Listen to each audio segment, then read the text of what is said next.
There we go. All right. All right, looks like the audio's working. We got the video working. We got the biggest on YouTube. We got the biggest on Rockfin. It's the day after the 4th of July. It's the 5th of July. It is the 5th of July, 2022. It's 2022. It's just that's the only answer you need for anything. Anything ridiculous you do or say or believe these days. It's 2022, bro. It's 2022, bro. Freaking put some nail polish on before your UFC fight, dude. Put some nail polish on before your UFC fight. It's 2022. My dude, don't be a bigot. Don't be a bigot. Whoops. What is that? Oh. Look at this. Wrong one.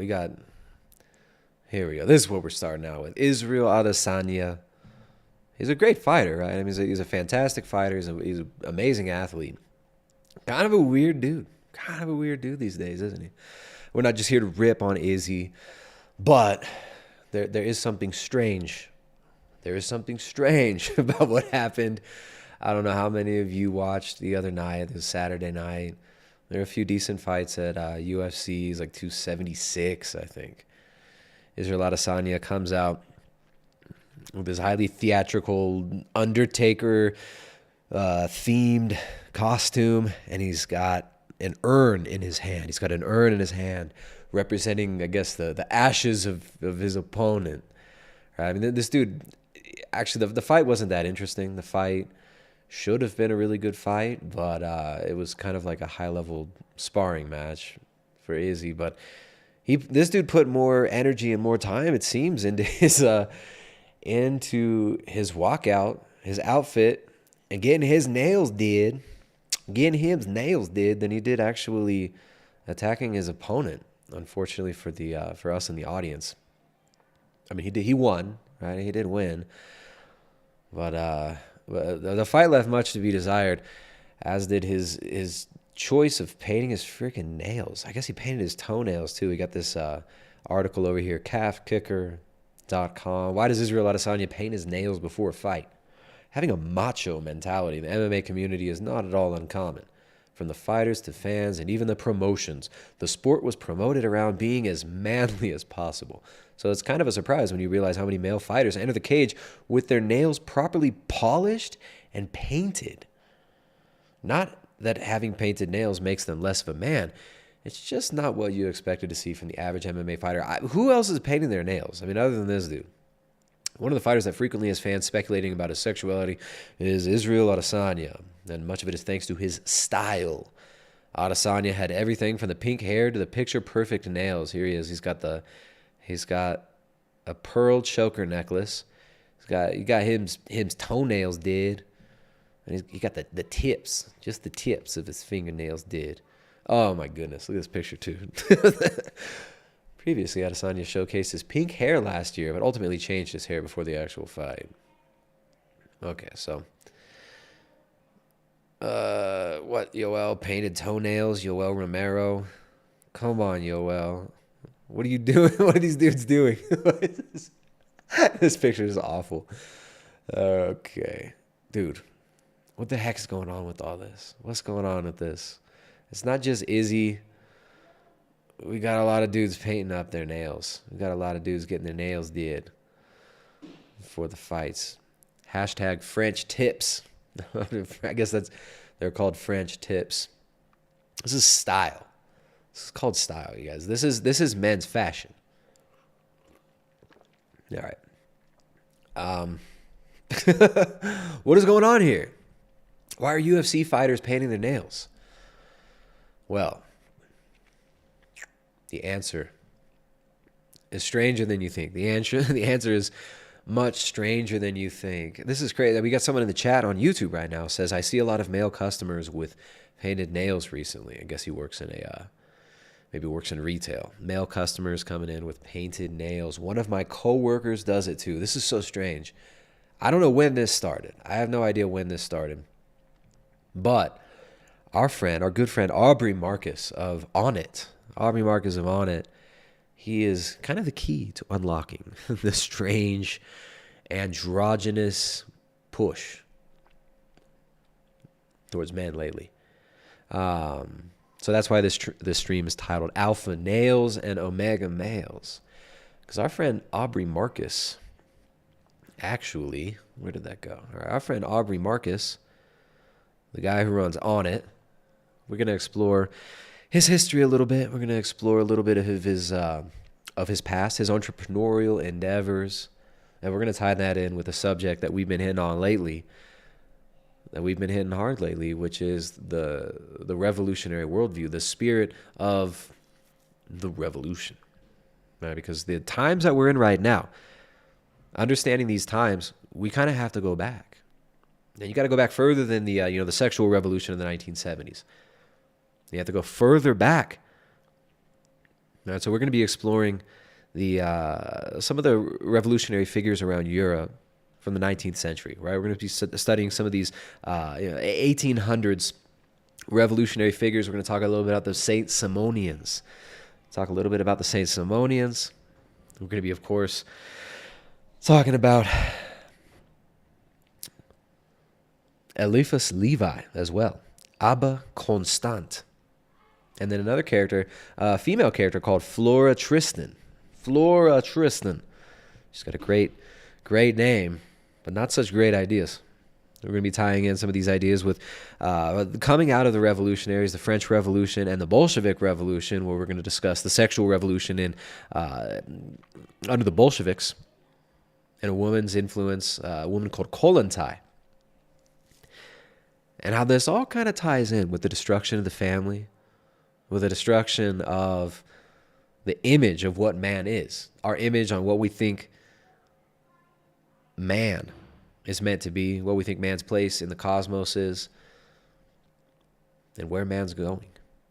Now we're going to tie this in, of course, with some of these modern trends and the figure of Aubrey Marcus. All roads lead to Joe Rogan. All roads lead to Joe Rogan. Aubrey Marcus, who's proven that a successful Joe Rogan friendship is the most important thing an entrepreneur can have these days. Aubrey Marcus, where did he go? We're going to start with him. All right. I don't know if we're even going to get to all the topics that I've got planned for this. I've got a lot of notes. I've got a lot of stuff pulled up, but we're going to do our dangest. We're going to do our best. So here we go. Aubrey Marcus. So Aubrey Marcus is an entrepreneur. He was born under a different name, which we're going to talk about in a little bit. He was born under a different name. And Aubrey here, there he is. There's Aubrey Marcus. Just radiating wholesome energy. You can see him here. He's donned his Thiz face. You know, he's at some sort of music festival or something. Aubrey Marcus likes to do these transformational festivals. Right? He owns a company On It. He's a partner with Joe Rogan in this company. They make all those kettlebells with the monkeys on them. They make the Alpha Brain, and Aubrey's got an interesting and checkered past. Right? Aubrey and his family are one of the reasons that Rogan is such a successful businessman today. Right? Rogan making the decision to yoke himself with Aubrey Marcus was probably one of the most beneficial things in a worldly sense for his business. Now, we're not just talking about worldly phenomenon here. We're talking about, we're going a little bit deeper than that. We're talking about the worldview. We're talking about the philosophical underpinnings. We're talking about the historical threads that build the tapestry of modernity that is chiseling away at what it is to be a man, what it is to be a woman, what it is to be human, what it is to be alive. What every single aspect of our lives are under this revolutionary assault. All right, these are the revolutionizing of everything, and the sweeping changes being brought out, especially over the last few years. These can only be understood if we look back in history. So that's what we're doing today. So we got Aubrey Marcus here with his Fit for Service Transformational Festival. We talked a little bit about transformational festivals, the transformation of man, the changing images of man. We discussed the Stanford Research Institute's, I think it was 1974, it was first published, Changing Images of Man. This kind of anthropological study, so-called social science, right, which obviously very critical of the social sciences. The social sciences, the so-called social sciences, are not scientific at all. Social sciences are true pseudoscience. But the social scientific, so-called scientific research done by Stanford Research Institute, which was funded in a large part by the United States government. Remember, SRI was involved in mind control research and like the MK Ultra programs during the 1950s and 60s. And the transformation of culture and of the individual and the individual's vision of what his place is in culture is the focus of that study. All right, now, the intention of the study stated in the very beginning was, of course, to reimagine man and his place in the cosmos and to propagandize the culture in order to cause a great shift in the thinking of the people within that culture so that they will reimagine their surroundings on behalf of the system that's imposing it. All right, so it's this kind of self-fulfilling prophecy, the changing images of man, on where they think the culture is going, where they think the culture should go, and how to nudge people gradually into accepting these sweeping cultural changes that will result in several things. The number one thing that they wanted it to result in is, of course, wait for it, drastic depopulation. Drastic, significant depopulation. Now, what does this have to do? What does this have to do with our friend Aubrey Marcus here? What does this have to do with Burning Man, with transformational festivals, the French Revolution, the Bolshevik Revolution? Well, you shall see, my friends. You shall see. So, Fit for Service. Fit for Service is every year in Sedona. This is the caption over here on Aubrey Marcus's Instagram. Every year, Fit for Service is in Sedona. Stefano Safandos and Christine Hassler guide us through a process where men bow at the feet of women present. We bow for the thousands of years of disrespect and oppression of the feminine. We bow for our own unconscious participation in a system that has advantaged men. We bow for our own lapses and failures to acknowledge the divine feminine within and without. After a few minutes with our heads at their feet, the women start to weep.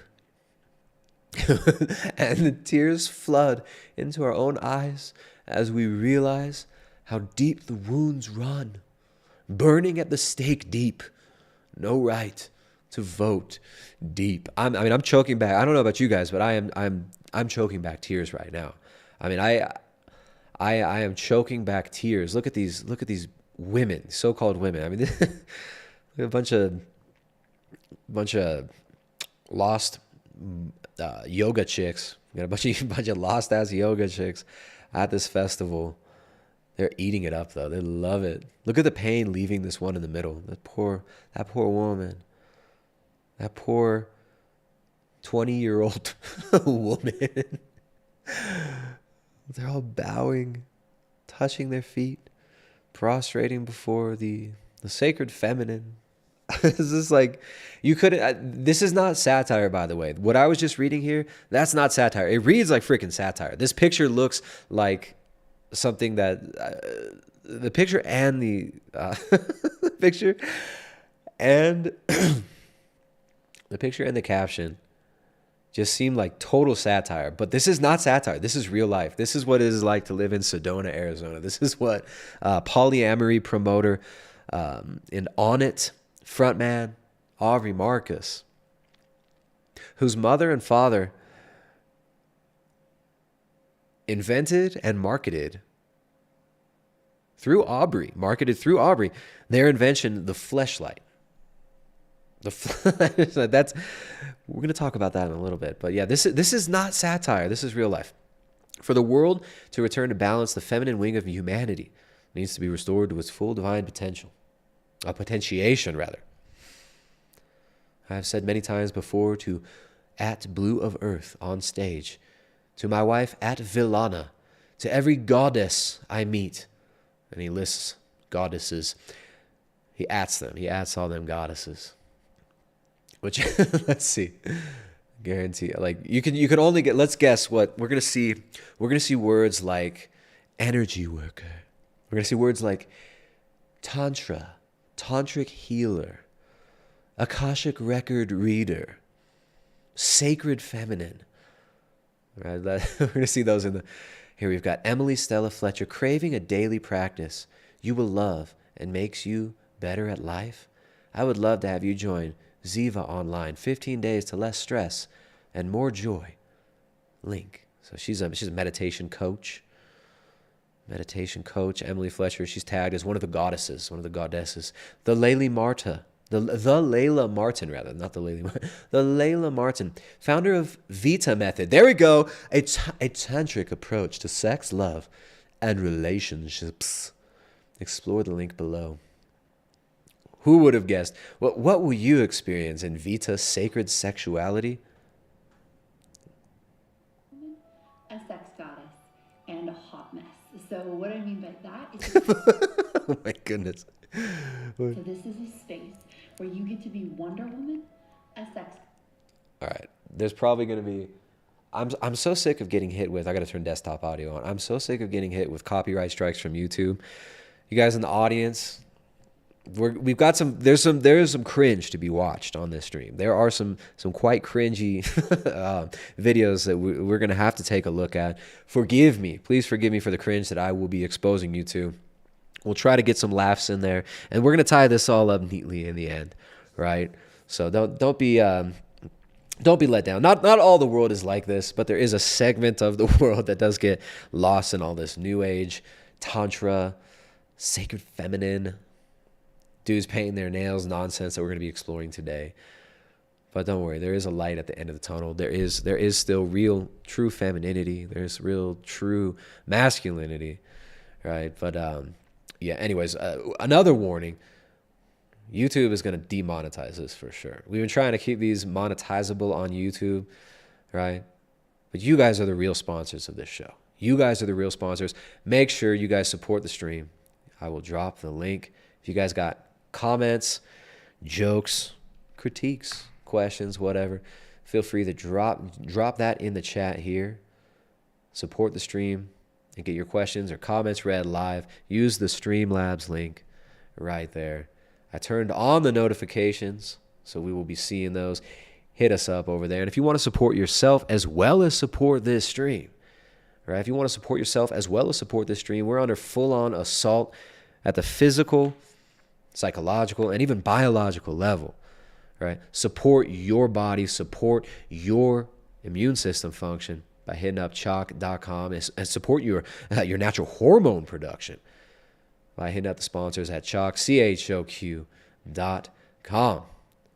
Chalk.com, the highest quality natural adaptogens, highest quality natural supplements over there at chalk.com, CHOQ.com. There's a link in the description, link in the chat right now on YouTube. You can hit them up. You can get 50% off if you use that coupon code BIG50, BIG50, all them bigots. We're going to get 50% off at chalk, CHOQ.com. You can get 53% off as well on all subscriptions. All right, sometimes it's hard to remember to re-up on your Tomcat 100 extract. I know, I'm taking that Tomcat. I'll be taking that Tomcat every day. That Tomcat 100 extract helps to significantly boost testosterone production. And it is a super adaptogen. This works very well in women as well for improving energy production, for improving libido and reproductive health. We're not talking about we're not talking about reproductive health services. We're not talking about getting those numbers. Just go ahead and slide on down. We're not talking about that, like Bill Gates. We're not talking about Bill Gates' reproductive health, which is other people might call it infanticide. Which is why Bill Gates doesn't want people to go to chalk.com, because he's trying to get all those curves on the ladies flattened. You could just flatten the curve. Just get the curve real flat on all the women. Get those curves real flat on all the ladies. That's why Bill Gates don't want you going to chalk.com, to improve your hormone production, to improve your testosterone function, your testosterone production in men, and to improve fertility in ladies as well. For that Tomcat 100 extract or that Shilajit extract, you can use 53% off to get 53% off all subscriptions for life at choq.com. Links in the description down below. All right, back to the task at hand. I'm sure this has got copyrighted music. YouTube they always hit me with these copyright copyright demonetizations on the music, but this is worth it for just the cringe here. Okay. Gentlemen, if a woman in a blazer with her face painted up like this comes into your life, run. If you are thinking about potentially dating a woman and she uses words like sacred sexuality, goddess, Wonder Woman, or hot mess, run. Take your stuff and run as far as you possibly can. So this is a space where you get to be Wonder Woman, a sex goddess, and a hot mess. So what I mean by that is you get to be Wonder Woman. You will be celebrated, seen, and encouraged to live your highest desires. And more than that, you'll do some of the most transformative, empowering practices to be fully in your body, in a love affair with your own skin and your... All right, so Layla Martin. I mean, those are just some of the ones that were tagged. And who else? Layla Martin, Kelly Brogan, MD, Kelly Brogan, holistic psychiatrist, reclamation queen, another red flag. Gentlemen, if she has words like queen in any of her bios, on any of her social media, run.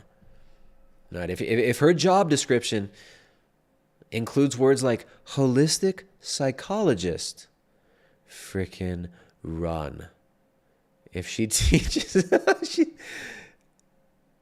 she teaches in honor and celebration of the audacious part of myself who sees the audacious part of you, I am gifting one man and one woman access to the replay of my master classes, Relationship Real Talk, or Crazy to Creatrix. Dang. All right. So if she teaches spiritual pole dancing, like our friend Kelly Brogan, MD here, another red flag. Oh, she was on Joe Rogan. There we go. Making moves, making big moves. So anyway, so they're bowing down to the ladies. I mean, I can't even read all this. This is too much. This is too much. I will fight for them and support them with full heart until my last breath, says Aubrey Marcus. It's the only thing that truly motivates me. I made a post last week which some people interpreted as conflicting this ethos. It was painful to be misconstrued, but I also understand where I could have been more clear with my intention. First, by acknowledging the context of a history of oppression we are all looking to correct, and also to encourage fighting for what you believe while highlighting that with any issue of any degree of complexity, which doesn't mean fighting against those who believe differently. If the feminine wing and the masculine wing are busy fighting against each other, or the colored feathers are fighting against each other, the bird of humanity will fall from the sky and perish. That is why I felt compelled to say something, not as a centrist, but as a human, beseeching all humanity to elevate. Oh my goodness, this is just too much. If we stay divided, we're susceptible to tyranny and cataclysm, blah, blah, blah, blah. But by respecting the passion and fury of each other's unique opinions, we are unstoppable. Hashtag divine feminine. So, all right. Wow, Aubrey. Okay. What is going on here? What the heck is going on here? We've got our boy Aubrey Marcus. Aubrey Marcus. We are going to we got to do a quick look at the history of Aubrey's business, of Aubrey's quest to become an enlightened human being. And we're not going to obviously go too in depth, and we're not just here to rip on Aubrey. We're not here to rip on Aubrey at all. We don't. I don't dislike him. I think the ideas that he pushes, very dangerous, obviously, right? But we hope that all these people, all these chicks that we're laughing at, obviously, the hope is that they'll turn from this cringe, that they will rebuke their former cringy selves and embrace the truth, right? That's the goal. That's the goal. And many of us come from places like this. We've all been there. I mean, look how high poor Aubrey is in this picture. This dude is blasted on some Molly or some research chemicals in this image here. So, where does Aubrey coming from? Where does Aubrey come from? That's what we're getting into now. Aubrey Marcus comes from has a strange past, a strange history, and he used to go by a different name. Sorry, I have so many tabs pulled up here. He used to be called Chris Marcus. His name used to be Chris Marcus. He received the name Aubrey Marcus in an ayahuasca ceremony. Excuse me. He received the name Aubrey Marcus and transformed himself through the powers of plant medicines, of ayahuasca. Yeah, he was going to the shamans. He was embracing his inner shaman and consuming the ayahuasca, as they call it, the medicine. Right, as people who've done several ayahuasca journeys will always speak about it in an overly fake, calm voice. And they'll call it the medicine. These are called entheogens to some. These are called demonic portals by others. Aubrey received that name after trekking in the jungle, getting blasted on some ayahuasca. And he was the founder. Maybe he wasn't the founder, but he was the primary marketer of a thing called the fleshlight. Okay. Spoiler alert: the fleshlight is a disgusting abomination against humanity and against God, called the fleshlight. This thing that is a complete abomination called the fleshlight was pushed by Aubrey Marcus and Joe Rogan as well. Aubrey's mother invented it, I believe. Okay, the fleshlight, which is if you don't know, I'm sorry, it's a pocket poonie. It is a pocket poo nanny. Right? This is a plastic pooter. This is a silicone. Okay, well we'll stop. It's a plastic vagina used by men, where they will put their peenie in it. Men will put their peenie in the plastic fleshlight and will asphyxiate their nether regions. They will asphyxiate their nether regions with it. It is a disgusting, ridiculous, completely retarded thing that was invented by a guy called Steve Shubin. Steve Shubin was the boyfriend. We gotta find Steve Shubin. Here's Steve Shubin on Aubrey's podcast. We're gonna just look at one quick clip of this. Steve Shubin. And this is such a strange story. This is just the weirdest freaking story you could ever imagine. So Aubrey's parents owned the company that made the fleshlight, right? His father was actually the guy that invented it. Right, then he was involved. His father had a lot of money from oil industry. I'm sorry. I mixed this up. It is Aubrey's stepfather. So he had a really strange family experience, right? Parents divorced. Mother, who was some sort of holistic psychologist or yoga chick or something like that. She invented with Steve Shubin, the fleshlight. So his stepdad invented this thing. Like imagine this poor kid, Aubrey Marcus. This dude grows up and his freaking stepdad is an inventor of like of plastic Coomer toys. Right? Like his dad is his dad invented the freaking fleshlight, or his stepdad rather. So really weird history. So this is here's a quote from Steve Shubin. He says, "What we're looking for as wide as an audience as possible for the fleshlight. We wouldn't want to offend any one person. The term vagina, like it or dislike it, can be offensive to some. It can be too clinical for some, but a picture says 1,000 words. If you say lady and show a picture of a vagina, the point gets across." So they didn't just make vaginas, they made other orifices as well. I'm sorry you even have to hear this. It's disgusting, it's weird, but this is where he came from, right? This is Aubrey Marcus's history. So Marcus's parents, right? His dad is a commodities trader, Michael Marcus. He became like a billionaire. Like he's like a Texas billionaire, commodities trader, banker type guy.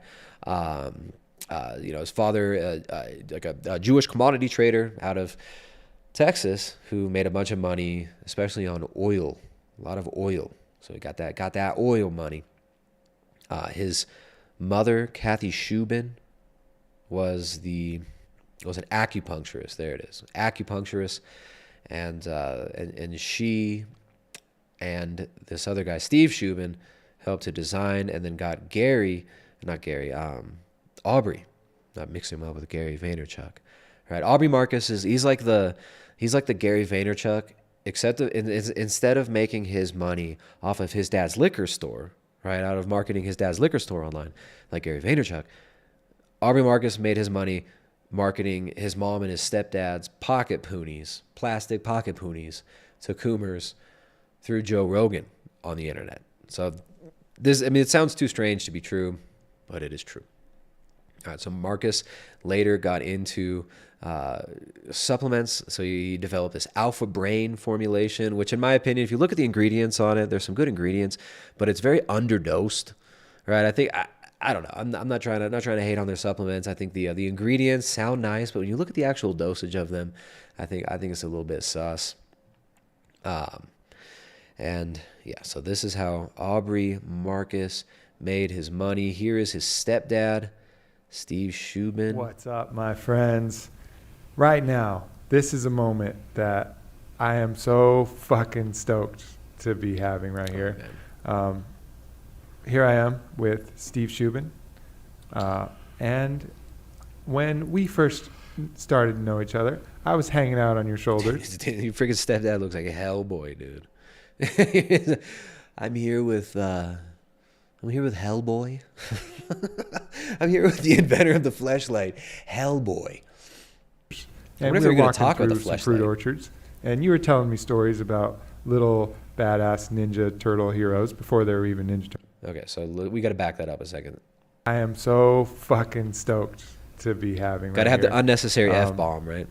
Here I am with Steve Shubin, and when we first started to know each other, Steve Shubin looks like he wants to smack poor Aubrey. I was hanging out on your shoulders, and we were walking through some fruit orchards, and you were telling me stories about little badass Ninja Turtle heroes before there were even Ninja Turtles. Yes, I was. Little characters by the name of Iggy and Diggy, and we had some great stories. But then you were only about 30 pounds, and you're easier to carry. We still do that every once in a while. I hop on your shoulders. We walk through fruit orchards. We talk about stuff. But so we've grown up. I've grown up, and you've been a second father to me my whole life, right? And really provided this incredible perspective of this differing world of where you came from. Really interesting. And now here at the end, just within the last month, two really important parts of our worlds just coincided in a really kind of beautiful. Okay, all right. We're not gonna listen to any more of that. It's sad. I don't know. I do feel bad for Aubrey for obviously growing up with this guy.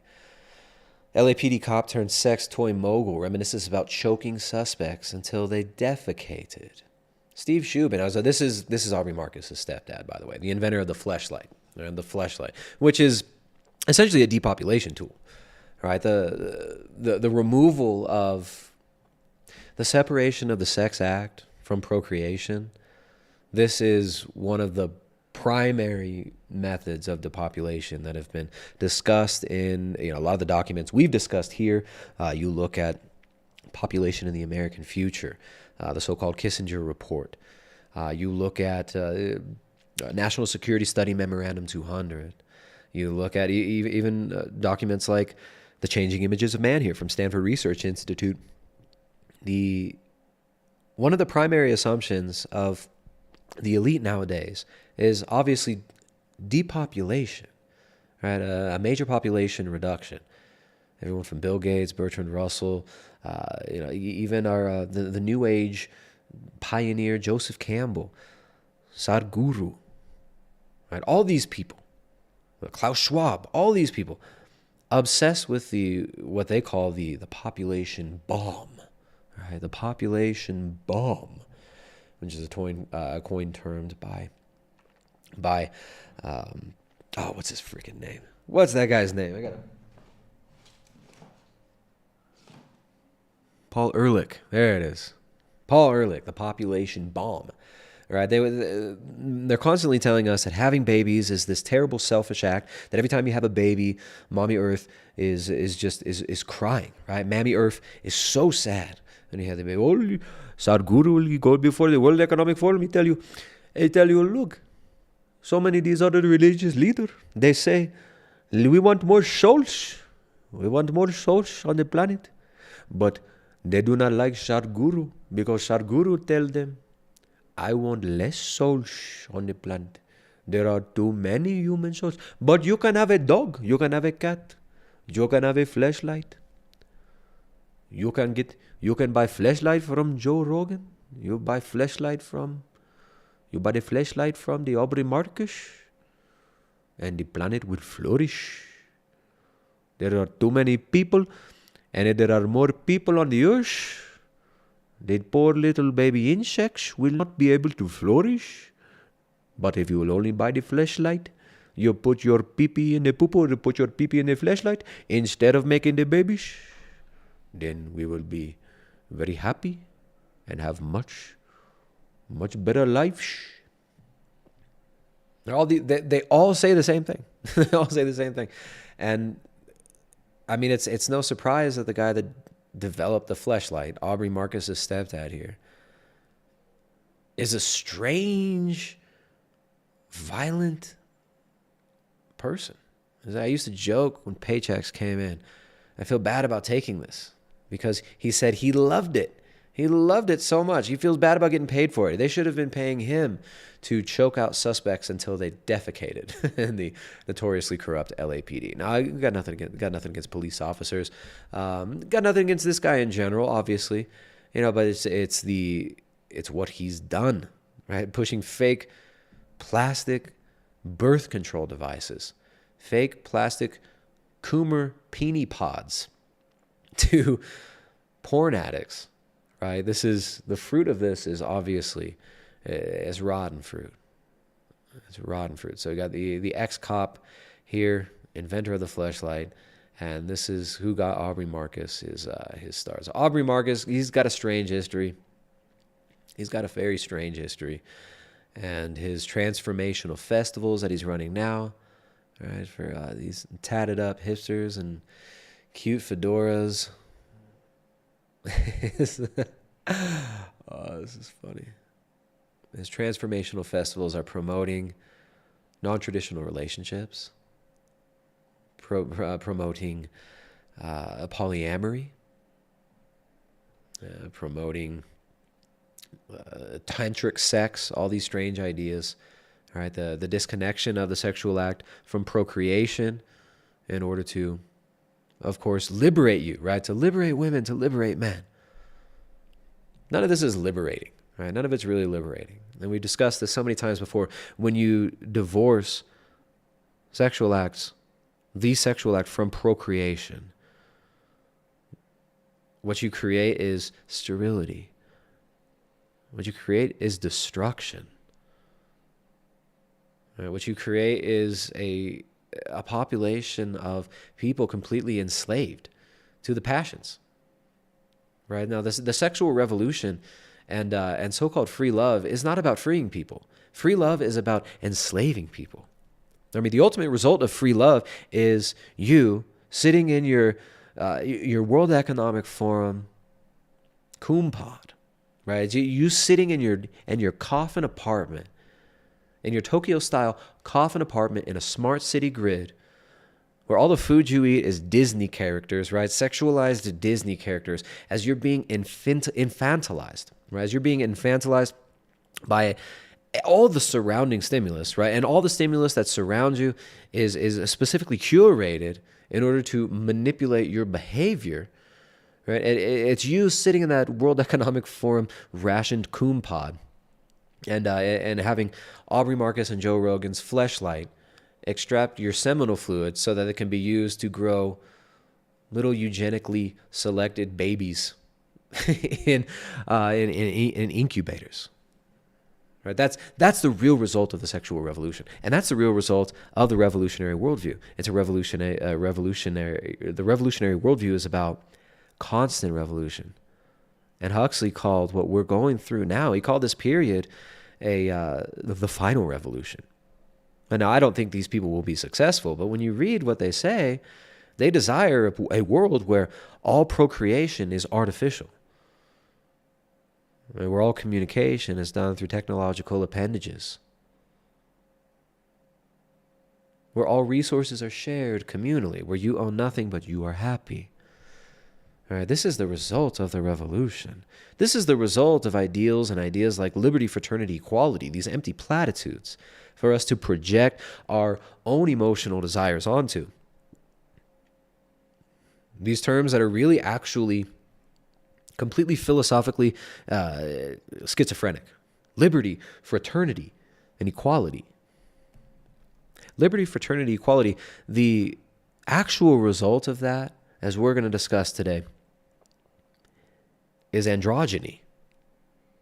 Liberty, fraternity, equality leads to androgyny, despotism, and monotony. All right. Let's see. So we got Aubrey Marcus. I think we're gonna move on from Aubrey, but he is, again, don't hate Aubrey. I'm not here hating on Aubrey, but this guy has put out a lot of the strangest freaking things that have and some really destructive ideas. So, Aubrey Marcus, after the fleshlight back in around 2012, his next scam, which has been basically wiped from the internet, but you can still find, if you use the Wayback Machine, archive.org, you can still find some of the articles on Alpha Nail. So here we go, full circle. Why is Israel Adesanya get his nails did before UFC fights? Why he be getting his nails did? Why be he getting his nails did? Well, Aubrey was on this way before a lot of these other people. So you got to hand it to Aubrey Marcus of On It, Joe Rogan's business partner here. You got to hand it to him. He was ahead of the curve. His company, former company, was called Alpha Nail. Remember, he moved on to Alpha Brain. But the first attempt at kind of breaking into the mainstream after the fleshlight, after selling little Coonpod bridge devices, the next step was Alpha Nail. Alpha Nail for the alpha males. You've got several colors by Alpha Nail. I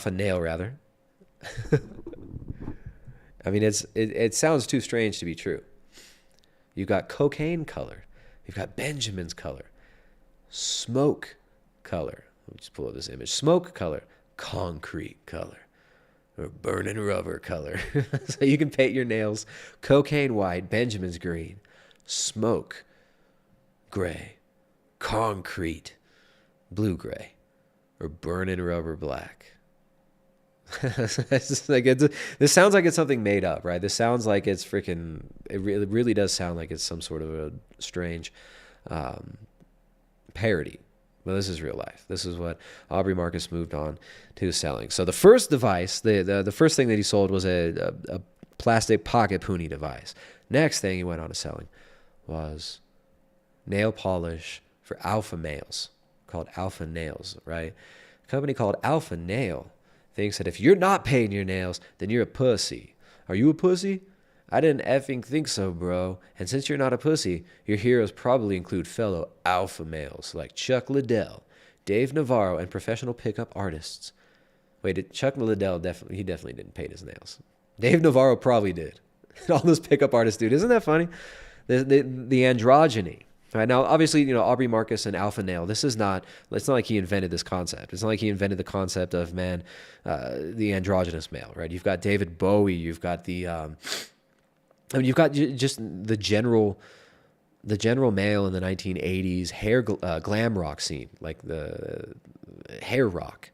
You've got the 1970s, even like the prog rock scene, like back in the day with like the early 70s, Peter Gabriel, right? Very effeminate, right? Then you've got before him, what's his face from the Doors, whose dad was Stephen Morrison, Jim Morrison, the Beatles, right? The gradual feminization of men in the 20th century might seem novel, right? It might seem very new, it might seem very novel. Elvis kind of kickstarted this as well. Pretty boy Elvis, right? Who was, you know, obviously much more in like the stereotypical traditional way that most Americans will see a man as. Elvis was, you know, he was a philanderer, he was into the ladies, but he was a pretty boy, right? He shook his hips around. It was all about pretty boy Elvis. That really did open the door for all these other pretty boys, which got more and more effeminate as the generations passed. So Alpha Nail, I mean, this is just the result of all of that, right? It's the logical result of the David Bowies and all these effeminate rock stars that became really popular. So, all right, this is where we're gonna jump into a little bit of a historical context here now. So Alpha Nail, I mean, this is super strange. This is super cringe. Alpha Nail, men's fashion, got the Aubrey Marcus collection. When I chase, the world runs. When I am, the world comes. Wait, what? What?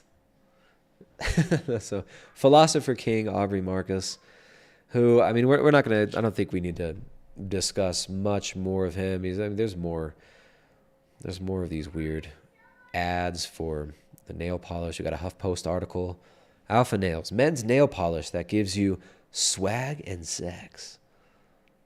I mean, the advertisements for this stuff was really funny. The advertising campaign for Alpha Nail was really weird, and they'd sponsored a bunch of guys to wear their stuff. I'm trying to find some more of the images here. There we go. There it is.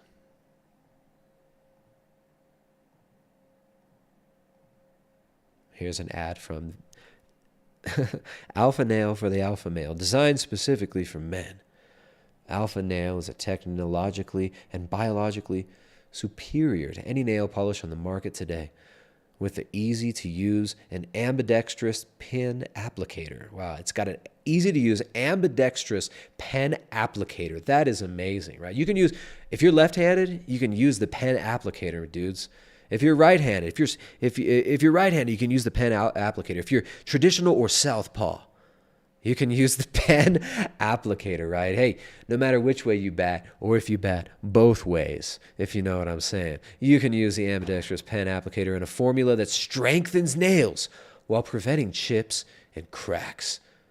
Alpha Nail will keep you looking good and staying strong in the ring and in the street. I mean, this sounds like a skit. Like if you're going to write a skit about some like effeminizing product being marketed to men to turn them into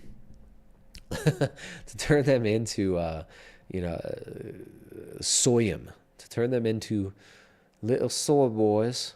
This is what I would write. This dude kicking the heavy bag with flair. I'm sizzling hot. I'm sizzling hot with my alpha male, alpha nail. Look at this dude.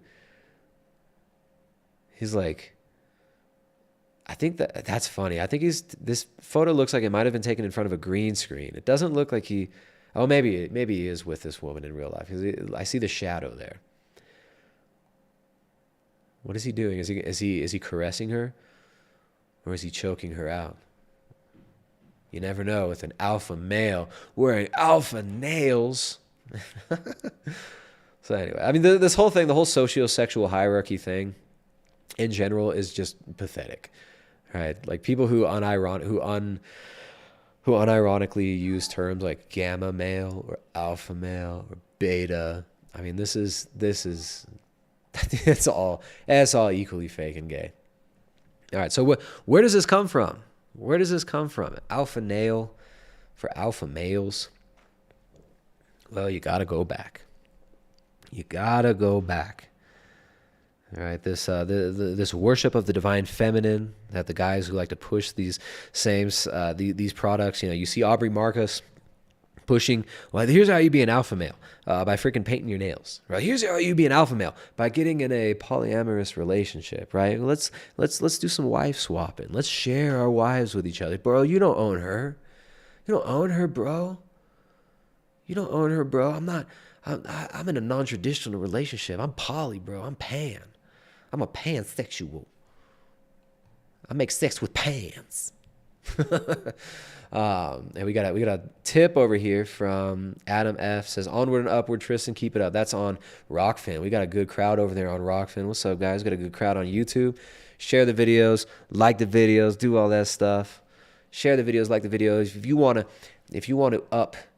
to become a true alpha nail wearing alpha, if you want to peacock, if y'all want to peacock and show how alpha your nails are, make sure to drop a tip over there on Rockfin, or drop a tip over there on YouTube. Thank you guys for supporting on Rockfin. You guys are always supporting really nicely. Remember, there is a tip button on Rockfin, and because YouTube likes to demonetize these videos, if you're watching on YouTube, make sure, where's my mods? Do I have mods? Sometimes I got mods. There we go, Jethro. Jethro is one of the best in the game. Send those super chats over there to Streamlabs if you're watching on YouTube. If you got comments, questions, and whatnot, send it over there. The link is in the description on YouTube. If you're on Rockfin, drop a tip. We got that $5 tip right there. You can do. There's a button in Rockfin. And if you're not using the app, I suggest not using the app. I suggest using browser. It seems to work better for me. And then also browser allows you to tip. So you got that button. It says, it's a red button. It says $2 tip. It's not just $2 tips, guys. You could do $5. You could do 10. You could do 20. I think you could do 50. And somebody did test recently. But we always have to make sure more people test it as often as possible. It is possible to drop a big old fat $100 tip there. So we got to make sure that one works. Let's test out all those button guys. Make sure to test out the Streamlabs. Make sure that Streamlabs tips are working if you're watching on YouTube. And support the stream. And then also support yourself. Support your own health, right? By getting your health in line, by dialing in your diet, right? By getting outside in the natural light, in the natural sunlight, right? By not being a coomer, right? By, get off the coomer consumer, get out of the coom-sumer porn addict lifestyle that these dudes like Rogan and Marcus are unfortunately promoting with these products and lifestyles that they promote. Get off of that stuff. Get off of that stuff. Get freaking healthy, right? Get healthy. You're alive. You're not meant to waste your life energy on auto asphyxiation of your junk, right? Get your hands out of your pants and get your health right, right? Get your diet in line. And check out our sponsor over at choq.com, choq.com. Let me pull that up. Pull up that banner there. choq.com, choq.com. And you can get 50% off all products, highest quality adaptogens like the Choq Daily, which I take on the daily. Right? This stuff is 100% legit. That Choq Daily, I love the Choq Daily. It's got the purified shilajit extract, right? It's got the tribulus extract, Both of those are proven to increase testosterone production dramatically in men, both super adaptogens as well for the ladies, for improving fertility, for improving vitality. Remember, fertility is just another measure for your general health.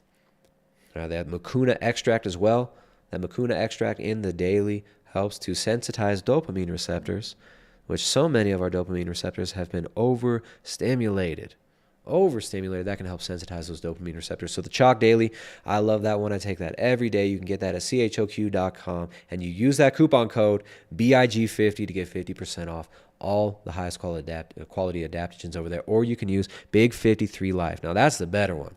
If you use that coupon code Big53Life, and you use the link in the description of the video below or in the chat, as my loyal mods love to drop in there for me because they're so helpful, you can get 53% off all subscriptions for life on all of the products over there at choq.com, choq.com. Highest quality adaptogens out there to help you to de-soy yourself. Also 100% guaranteed to 100% decrease the desire to use products like Alpha Nail, right? Alpha Nail Polish Remover at choq.com. Natural Alpha Nail Polish Remover over at choq.com to get your hormones right, to get your immune system functioning right so you can live and enjoy life. All right, so we got to go back in time a little bit. We got to go back in time. Where does this come from? Where does this bow down before the whammons, the poor oppressed whammons at the Sedona, Arizona Fit for Service retreat? Right? Where does this divine feminine divine tantra femininity, where does all this nonsense come from? Well, one of the most important works on the history of the revolution, which we have been pulling from for months now on this channel, maybe like a year now. It might be like a year we've been talking about this book, Fire in the Minds of Men by James H. Billington. Fire in the Minds of Men, The Origins of the Revolutionary Faith. This book, very important, right? This is not just some weirdo conspiracy theorist. This is a guy who actually adheres to the revolutionary worldview. All right, he's actually has very nice things to say about the revolutionaries, but what he does here, James H. Billington, who was a former librarian of Congress, who taught history at Harvard and at Princeton, I think it was Princeton. This esteemed academic, one of the few academics to actually admit the occult origins of the revolutionary worldview, and one of the very few academics to actually admit that the revolutionary worldview is actually a faith. It is a religion. It is a religion. It is steeped in occultism, influenced by German occultism, influenced by Kabbalists, influenced by Illuminism, spread through occult societies like Masonry and Illuminism, Carbonari, groups like Buonarroti's, who was a disciple of Gracchus Babeuf, who was another Illuminist. One of the few academics to actually admit the occult and secret society origins of the revolutionary, what he calls faith, because it is a faith. So we're going to jump over here to James H. Billington's work, where we have 485. Page 485. This is the chapter on the role of women in the revolution. The role of women in the revolution. So the reason we see dudes like Aubrey Marcus promoting the Fleshlight Guru and Onnit CEO, Aubrey Marcus, the reason we see him bowing down before women and worshiping the goddess. This goes way back. These ideas go way back. The reason we see dudes painting their nails, getting their nails did. The reason we can see Aubrey Marcus getting his nails did before UFC fight is way weirder than you think. Right? Because androgyny is not just some new-fangled concept. Androgyny is a occult and revolutionary concept. Androgyny is the ultimate result of the revolutionary worldview. Androgyny is the ultimate result of the rejection of tradition, of the rejection of Christ, of the rejection of God, of the rejection of objective truth. So the chapter on the role of women in the the rise of the social revolutionaries, the role of women chapter here. We're going to read a few. There's so many fantastic quotes from James H. Billington's book, Fire in the Minds of Men. So in France, however, a truly revolutionary feminism excuse me, became a major force between the revolutions of 1830 and 1848. The realm of politics and power was still a man's world, but the advent of women into journalism brought more ranging moral concerns about society as a whole in a new strain of pacifistic internationalism. Women helped extend horizons beyond the often narrow political perspectives of earlier all-male conspiracies to broader visions of a transformed humanity. The ever-ingenious Saint-Simonians led the way by proclaiming that the coming social revolution would be led by a feminine messiah. So we've talked about Henri Comte de Saint-Simon, Saint-Simon, or however you say it in French. Henri Saint-Simon, as we'll say it in my semi-retarded California accent.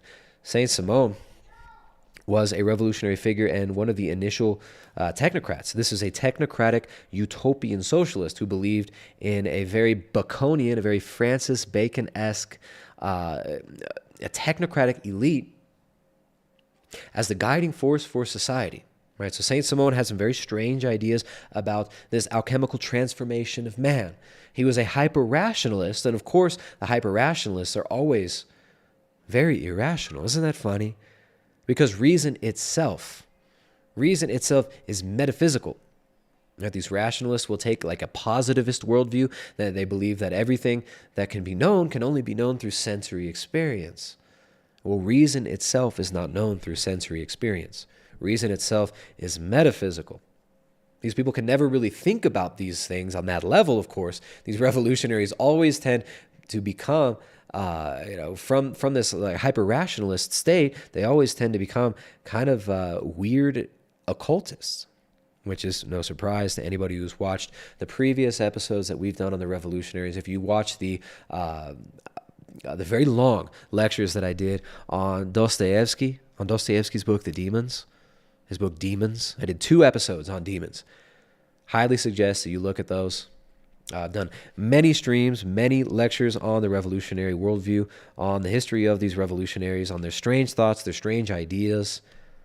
And the reason I keep harping on about this, the reason I keep citing books like this, is because to understand where we are and where we're going, you have to understand the worldview that got us here. You have to understand the worldview that got us to this point. If you want to know why they're telling you to eat the bugs, live in the coom pod, become a consumer, to become a coom-sumer, the coin that I turned the other week on our stream. The reason they're trying to get you to become a coom-sumer in your coom pod, in the smart city coffin apartment grid,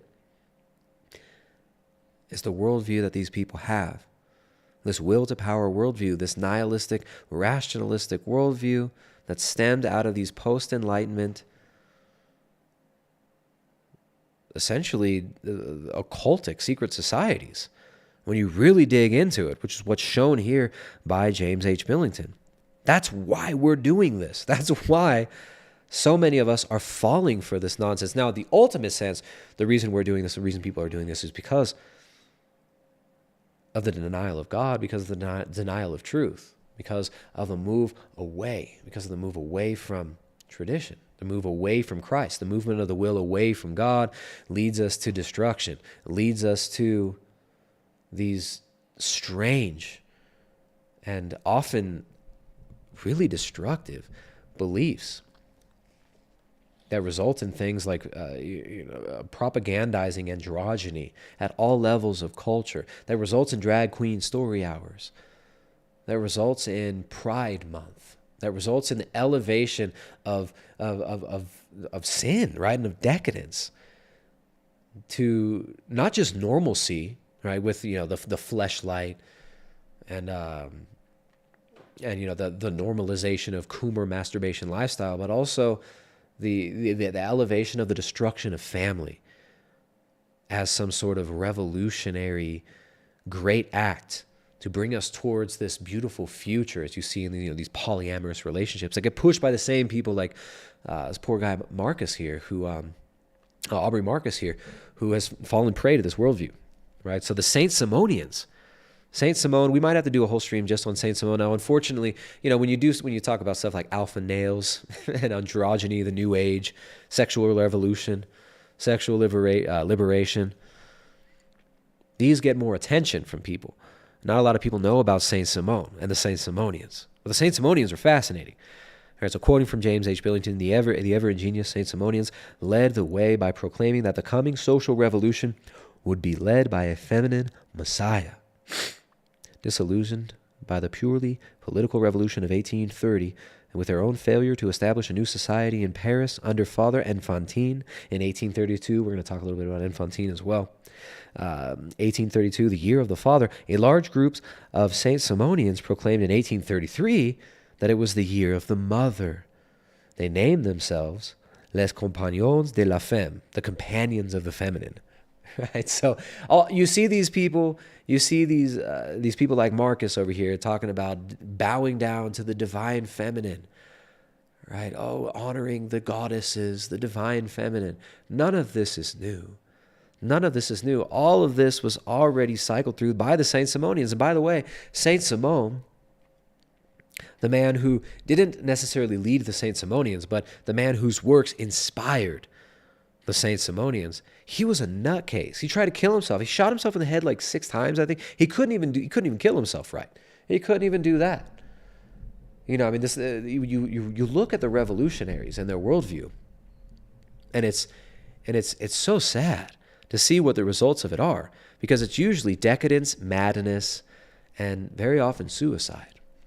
And this is why Dostoyevsky in his book Demons, which we talked about on the I think it was the second episode of the Demon Stream, where the character, what was the character's name? There's a character in that book. I got a brain fart. I'm a little bit retarded today. But there's a character in Demons by Dostoyevsky, this 1871 novel, which is a critique on the revolutionary worldview and an expose on the methodologies, the philosophy, and the results of this revolutionary worldview and of nihilism, right? Which is kind of what Dostoyevsky sees as the root cause of revolutionary fervor that led to the Bolshevik Revolution, which he basically prophesied in this book, Demons. Right? There's a character that perfectly embodies Saint Simon. Right? He's an engineer who's been sent, and he says he's going to build bridges for the government. But he also says that he believes in absolute destruction and absolute annihilation and drastic depopulation. And the destruction of 100 million people in order to bring about the utopia. Yeah, he believes in absolute annihilation, and another character critiques him. He says, look, why would the state contract you to build a bridge if you believe in absolute annihilation? So it's a kind of a funny line there, but this same character, he's obsessed with suicide, right? He says that suicide is the ultimate revolutionary act. Right, he's this embodiment of Nietzsche's Übermensch in a better way than Nietzsche even embodied him, which was, I think, 12 or 15 years later than this book that Dostoyevsky wrote. But this character has these weird, twisted, very demonic ideas about how man can become God by ultimately killing himself. Right, he's obsessed with suicide. So, anyway, Saint Simon himself, who was this technocratic figure who believed that we could rationally create a new science of man and scientifically organize all of society into this technocratic utopia. This 19th century, 1800s thinker Saint Simon did try to kill himself. So I think Dostoyevsky was pulling from many of the biographies of these revolutionaries when he wrote that book.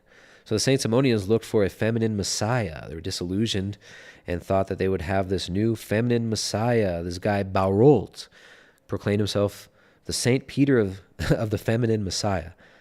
And he used to see omens and volcanic eruptions, Halley's Comet, and the death of Napoleon II. He addressed an appeal he called this appeal to Jewish women, hailing them for rejecting the idea of a male Messiah and producing instead the bankers of kings and the industrial and political link among peoples. Against this belief that the Jews might produce a new feminine Messiah, another Saint-Simonian argued that India produced more sensuous goddesses and a more truly androgynous god than Jewish male authoritarianism. So you've got these kind of two different polar opposites here. One group thinking that the Jews will produce a feminine Messiah because the Jews have already rejected the toxic masculinity of Christ as the Messiah. The others saying, well, look at these beautiful goddesses in India. They will produce the female Messiah. So it's really weird. These are the hyper-rationalists, of course, coming out of the Saint-Simonians. They start looking for a feminine Messiah. The idea that androgyny, the state of Adam before the fall, was the only true liberated human condition, and since Bohme had a central concept within the occult tradition. So that's really important here. Right, this is of central importance, the idea of androgyny. All right, the revolution is about transcendence. The revolution for these people is about transcending tradition. As we've discussed here, the real revolution, right, the archetypal revolution, the archetypal revolutionaries, of course, is Lucifer. All right, now the fallen angels. The fallen angels are the initial revolutionaries, Satan being the first revolutionary. Which is why all these revolutionaries actually venerate Lucifer. Which is why the lodges of Masonry worship Lucifer. All right, now this might sound wild to some, but what I'm saying is verifiable and can be fact-checked. So the idea that androgyny was the only true liberated human condition had been a central concept within the occult tradition. The romantic preoccupation with overcoming alienation led some beyond the social dimension into questions about the basic biological alienation of one sex from another. Androgyny appeared both as the goal of humanity and the key to immortality in Enfantin's last work, La Vie Éternelle, of 1861. The concept of total liberation and of gratifying the passions in gourmet phalansteries, right? So like the idea, literally the idea of smart city themed coffin apartment coom pods, right? Voluntary communities of like smart city style grids where you can have total liberation and complete gratification of all your passions. This was being talked about in the 1860s. So what do you see with Burning Man now? What do you see with these transformational festivals like this one here in Sedona? What do you see happening? You see people going into the desert. You see people going into the wilderness to seek spiritual experiences, to seek the spiritual experience of completely wiping the slate clean and of creating a new type of being, a new type of culture, a new type of religion, a new liberation and a gratification of the passions. Right, so it's what James H. Billington here, right? This scholar James H. Billington, what he's talking about is what we see now.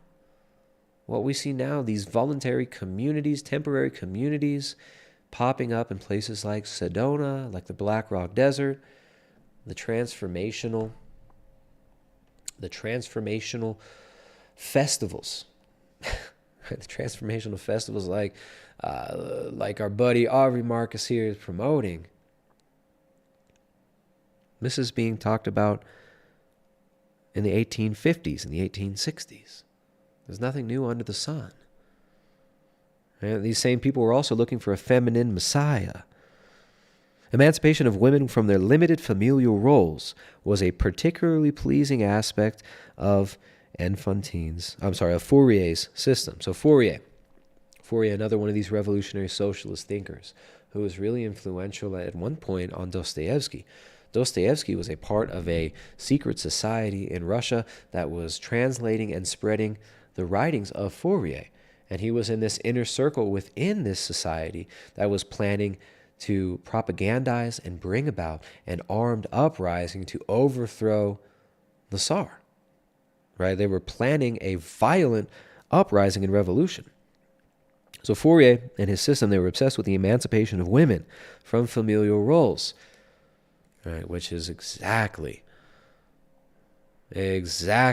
what you saw later in the Bolshevik Revolution, Right? It was exactly what you would see in the 1960s and sexual liberation in the U.S.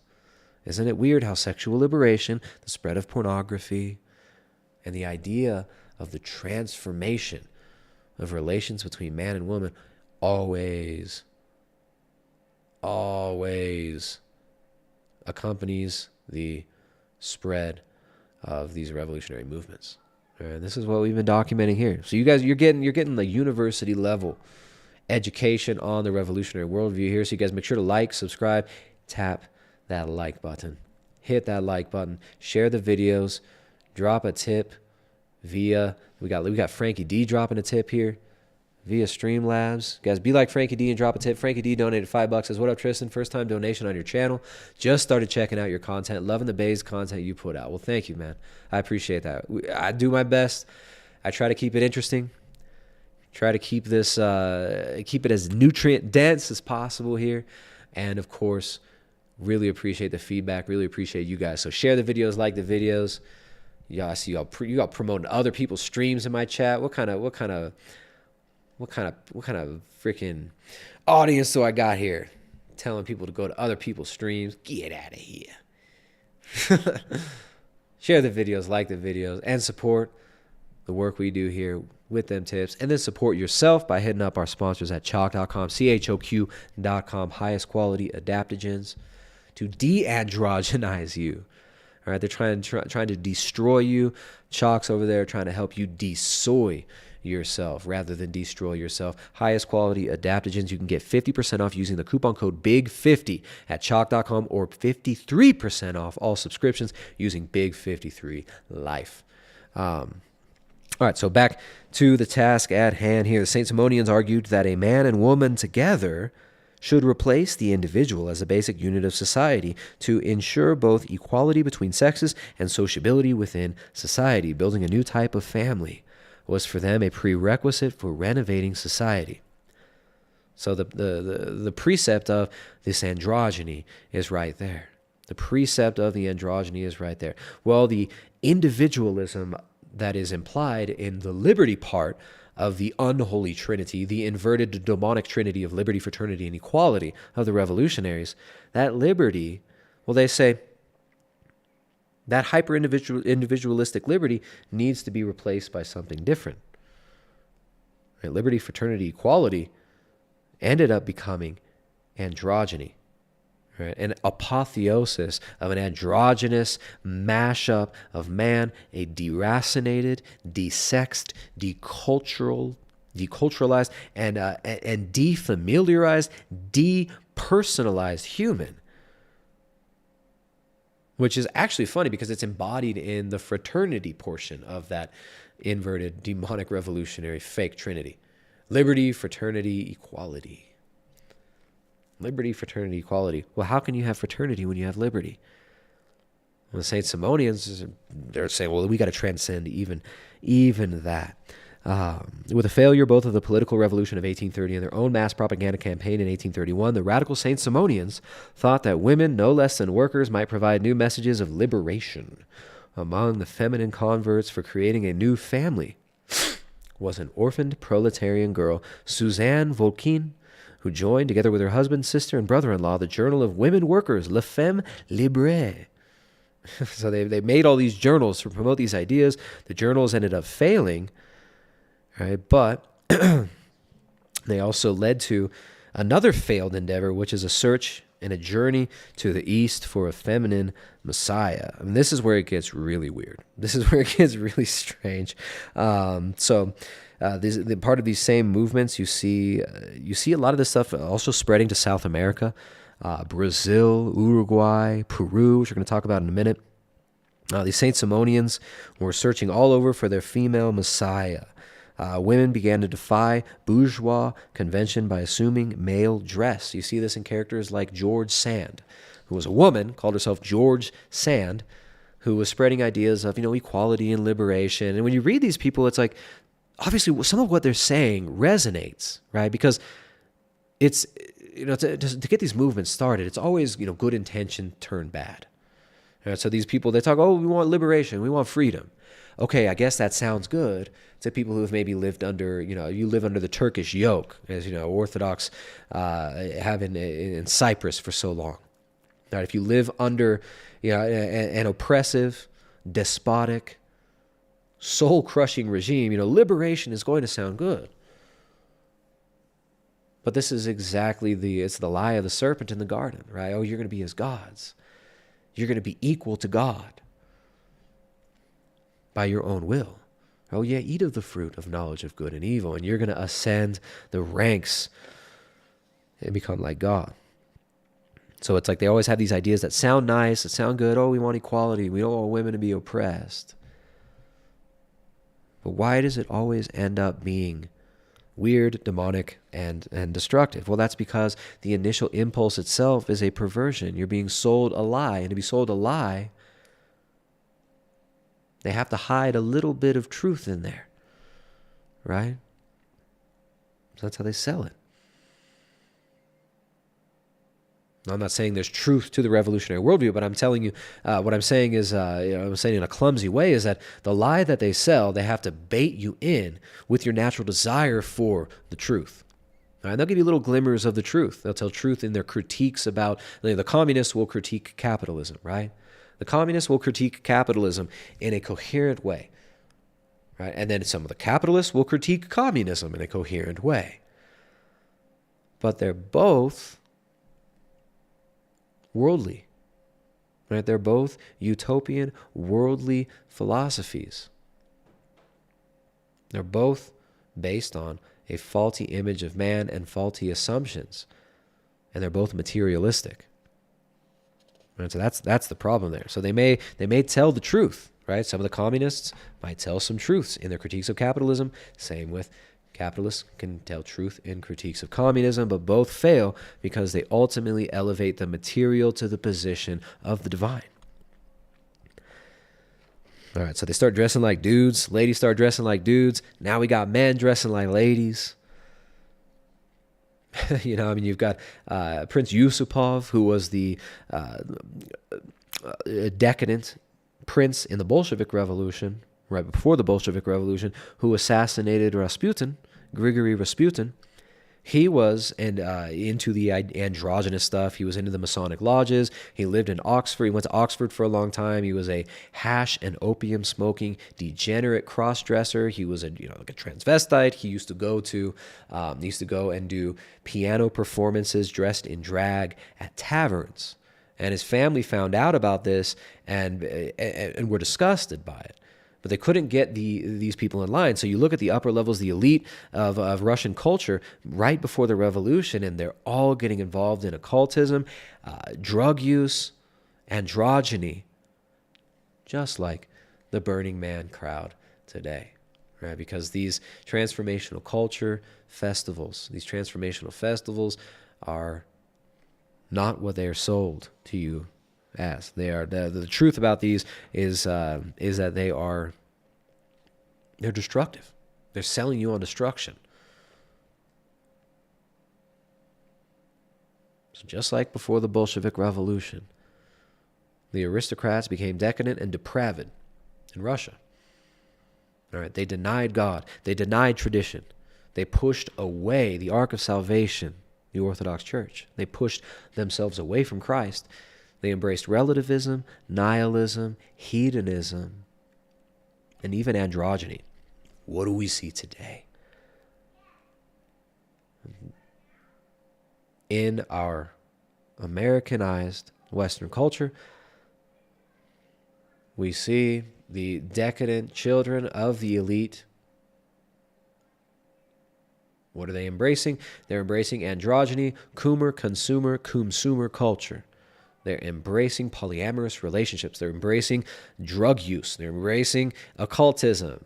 They're lionizing and deifying all this weird occult nonsense, and they're getting into the same ideas. They're getting into the androgyny, the drug use, and all of this stuff. And the result of it is nothing but destruction. The result of it is only destruction. Anytime we push away truth, anytime we push away objective truth, same things happen over and over again. And that's what I'm trying to drive home here. So the Saint-Simonian feminists disrupted a speech by Robert Owen in Paris in 1837 in a manner foreshadowing later internal protests within the left against male chauvinism. So they were doing the same SJW stuff back in 1837. The Saint-Simonians were interrupting Robert Owen and saying, "Respect women! Respect the women!" It's funny, right? I mean, there's nothing new under the sun. There's absolutely nothing new. Okay, we've got... Here we go.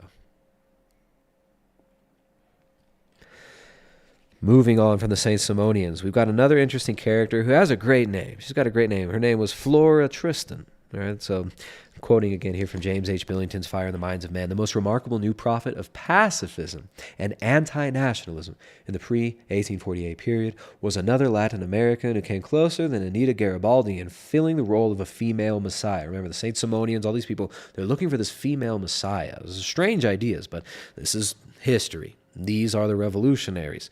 They're looking for a female messiah, and they found Flora Tristan in Moscoso. Flora Tristani Moscoso, the daughter of a Peruvian aristocrat allegedly descended from Montezuma and the future grandmother of Gauguin. Tristan was the first to conceive of a truly denationalized class solidarity among the proletariat. After leaving her husband, who had nearly murdered her, and reverting to her maiden name, Tristan went to London. Horrified by its poverty and inhumanity, she called it the Monster City. She went everywhere, from the House of Lords, whose all-male premises she entered disguised as a Turk, to the famous lunatic asylum in Bedlam, on a visit to which she appears to have acquired her sense of a messianic calling. So that she went and visited an insane asylum and came out of it believing that she's like a messiah. What? These are the people... These are these weirdos that shape your world.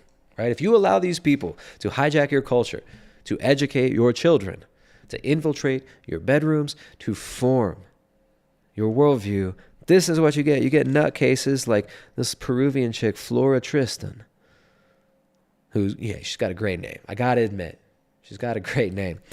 Flora Tristan, who was dressing up like a Turkish man to infiltrate the House of Lords, and then going to a lunatic asylum called Bedlam, and then getting a messianic complex from the lunatic asylum. This is what you have. You got literal lunatics who believe they're the Messiah running the world, right? This is the direct result of hyper-rationalism, too. This is the result of the rejection of the Messiah. So Flora Tristan, with that awesome name of hers, is toured France seeking adherence for her projected union. She called it the Union Ouvrière. I don't know what that means in French. I can't speak the French. She gained the collaboration of George Sand, who I mentioned earlier, and corresponded with German journalists about her idea of a universal union of workers. She associated the term proletariat not only with the economic category of propertyless workers, but also with the moral mission of saving humanity from all its divisions, including between those of the sexes. This is the revolutionary worldview. Revolutionize everything. Destroy all boundaries, including that between the sexes. So she calls herself a feminine messiah. She contended that Christ's second coming would be far more cheerful than the first, since he would no longer be single, but accompanied by a femme guide. She also argued that the three persons of the Trinity should in the coming socialist age be represented as father, mother, and embryo. So, again, nothing new under the sun. What do these people always do? The hyper-rationalists, the Saint-Simonians, give birth to weird occultists who spread strange heresies and try to rewrite Christianity. Remember, Saint Simon himself wanted to create a new science of man, which the Rockefeller Foundation also used the same wording in their 20th century endeavor, which is essentially Saint-Simonian in essence. But they also want to create a new religion, right? So they want to deny religion, and then just a couple generations later, 10, 20 years later, they're always trying to impose a new, strange, occultic religion, and they always hijack the imagery and the symbolism of Christianity, but they pervert it and blaspheme it and invert it. All right, so here's where it gets. If that's not weird enough, here, wait, I got a picture of this lady. Let me find that picture of our friend here, Flora Tristan.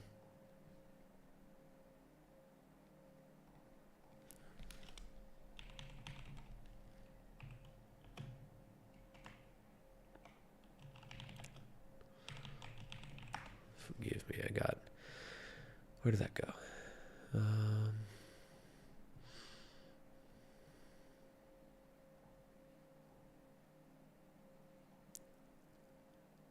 Here she is. Flora Tristan. All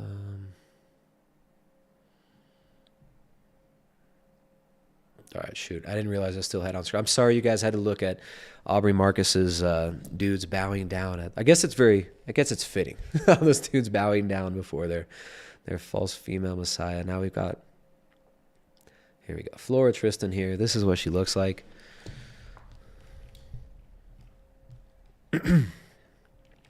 So this lady is weird.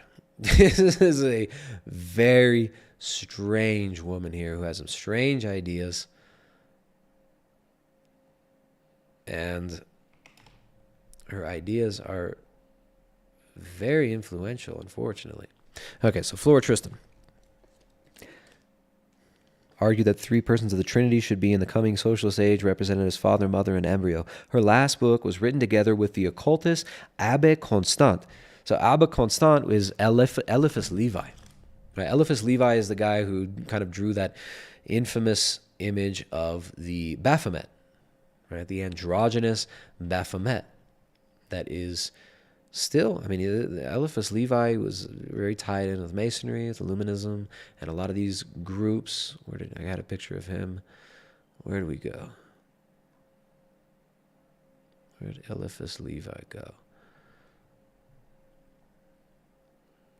Forgive me. I got a bunch of stuff pulled up here. Here's Eliphas Levi, aka Abbé Constant. So she wrote a book with him. Her last book was written together with the occultist Abbé Constant, and she immersed herself in a bizarre subcultures of mythical feminists under the influence of The Assumption of the Woman. That was a book by Eliphas Levi.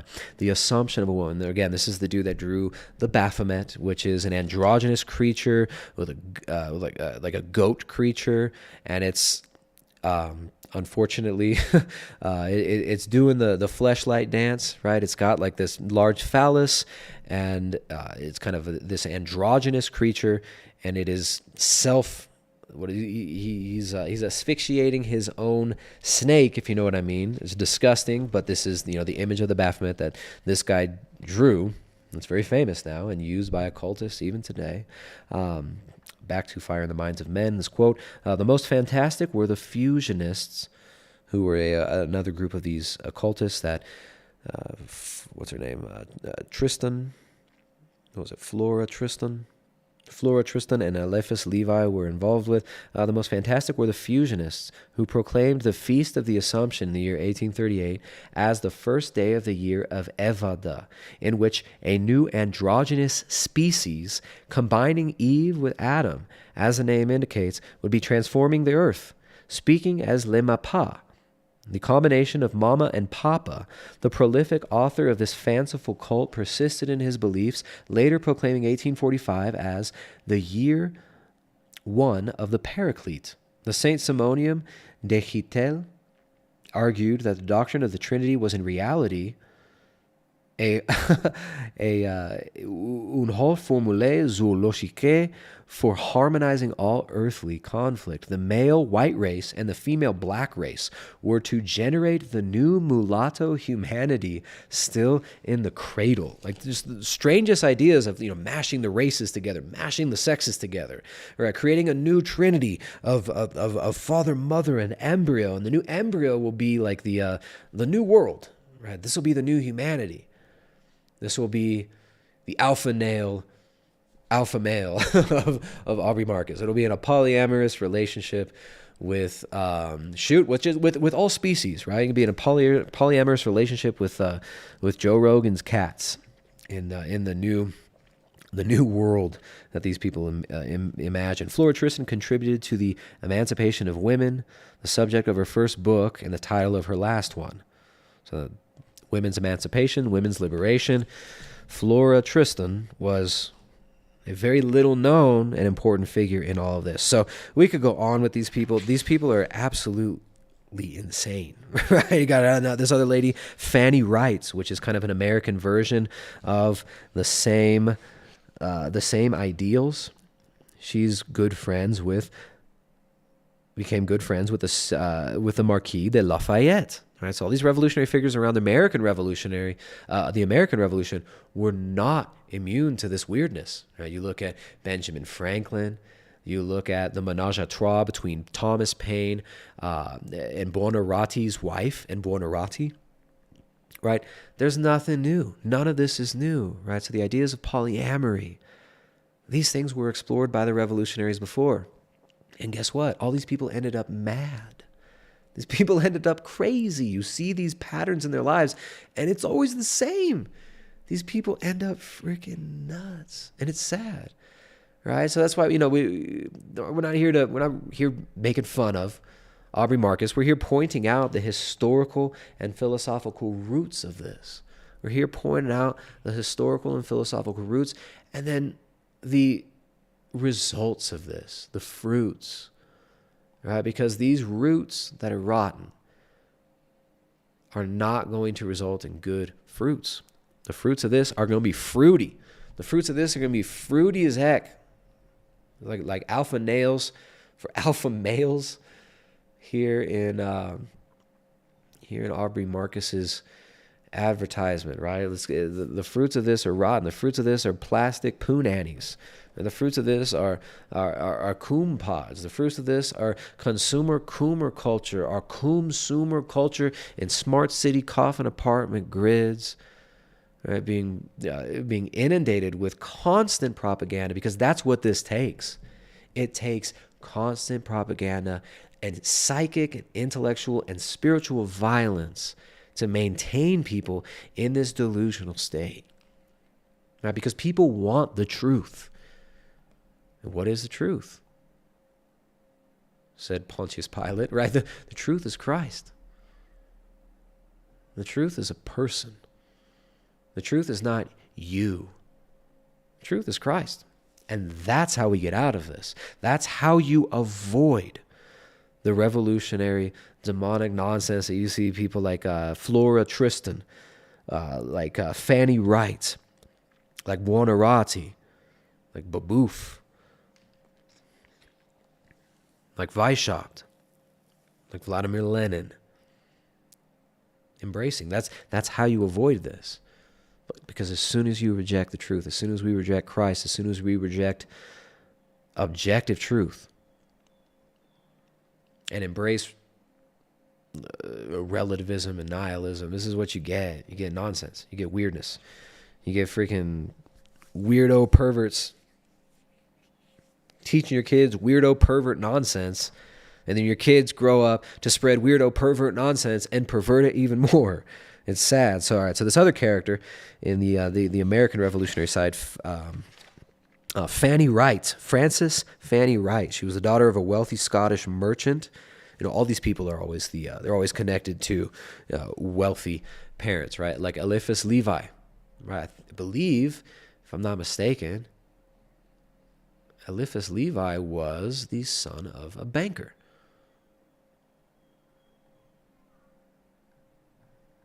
Let me just confirm that. All right, so Eliphas Levi, who was this esotericist and poet, wrote about magic and the Kabbalah, who he wrote these books on androgyny and about the coming female Messiah. He wrote this book with Flora Tristan, that Peruvian weirdo fake Messiah. He was a weird, strange occultist obsessed with alchemy, who was an apostate from the Roman Catholic priesthood and became a ceremonial magician. Right? So, and of course, from the Orthodox perspective, you trace these ideas back, the revolutionaries, right? These are the Enlightenment ideals, which came out of the Renaissance, which came out of Rome. The occult Renaissance of Rome is an important work that many people should read.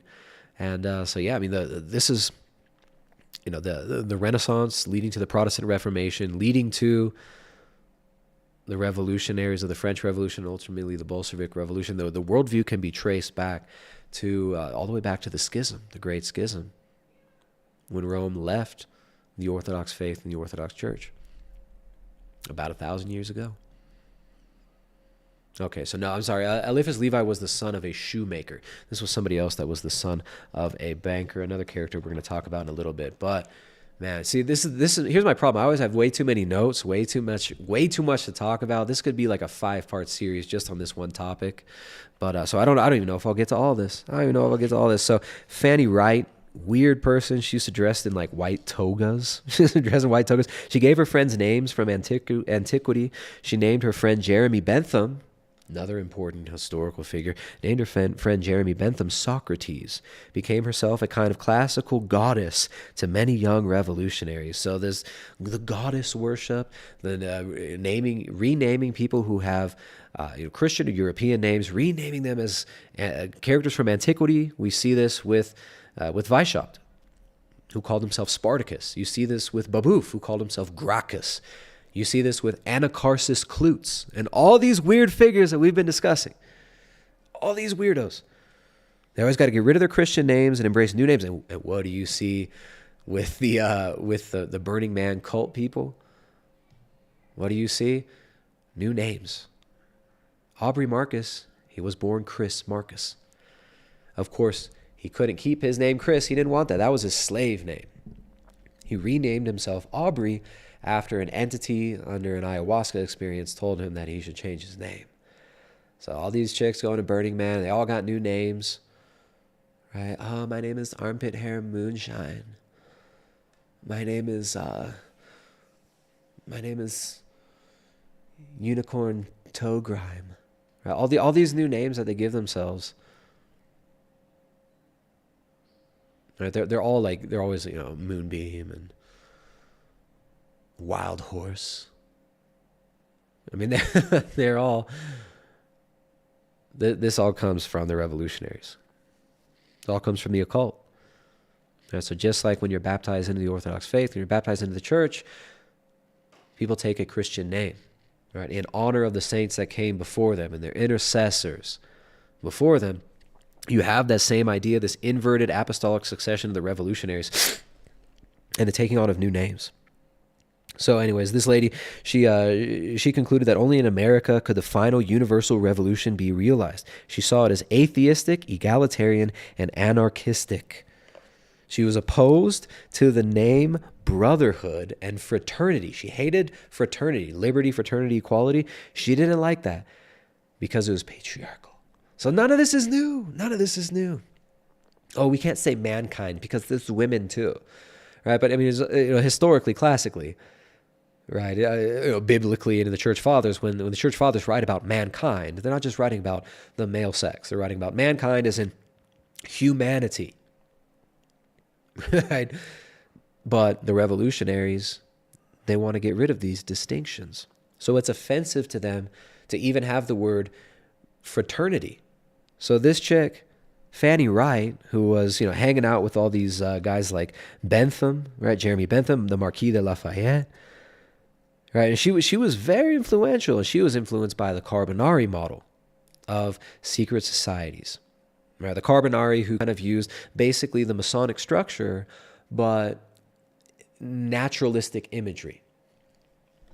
Right, so she was into the Carbonari model, and she was opposed to the use of the male term brotherhood. And then she changed the classic revolutionary slogan of liberty, equality, fraternity into liberty, equality, and altruism.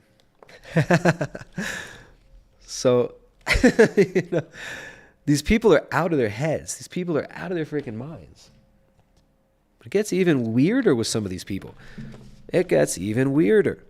The Saint-Simonians, who, the technocratic, technological transformation of man and the androgynization of man was something that the Saint-Simonians all championed.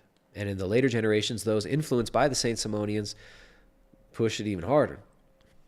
The Saint-Simonians were, let's see, I will just keep that image up because it's so funny, cringe. All right, so their idea of the feminine Messiah, their idea of the reworking of all of nature was continued by a character called Enfantin. So Enfantin, his, oh goodness, what was his full name? Sorry guys, I got so many resources pulled up here. There you go. Bartholomew Prosper Enfantin. Bartholomew Prosper Enfantin was a social reformer, Saint-Simonian, and believe it or not, this guy was the brain behind and one of the major influencers on the building of the Suez Canal. So these aren't just weirdo people who are trying to like overthrow governments. No, these are the people who came to run the governments in the Masonic republics, in the democratic republics, and in the institutionalized revolutionary states of democratic enlightenment, classical liberal states.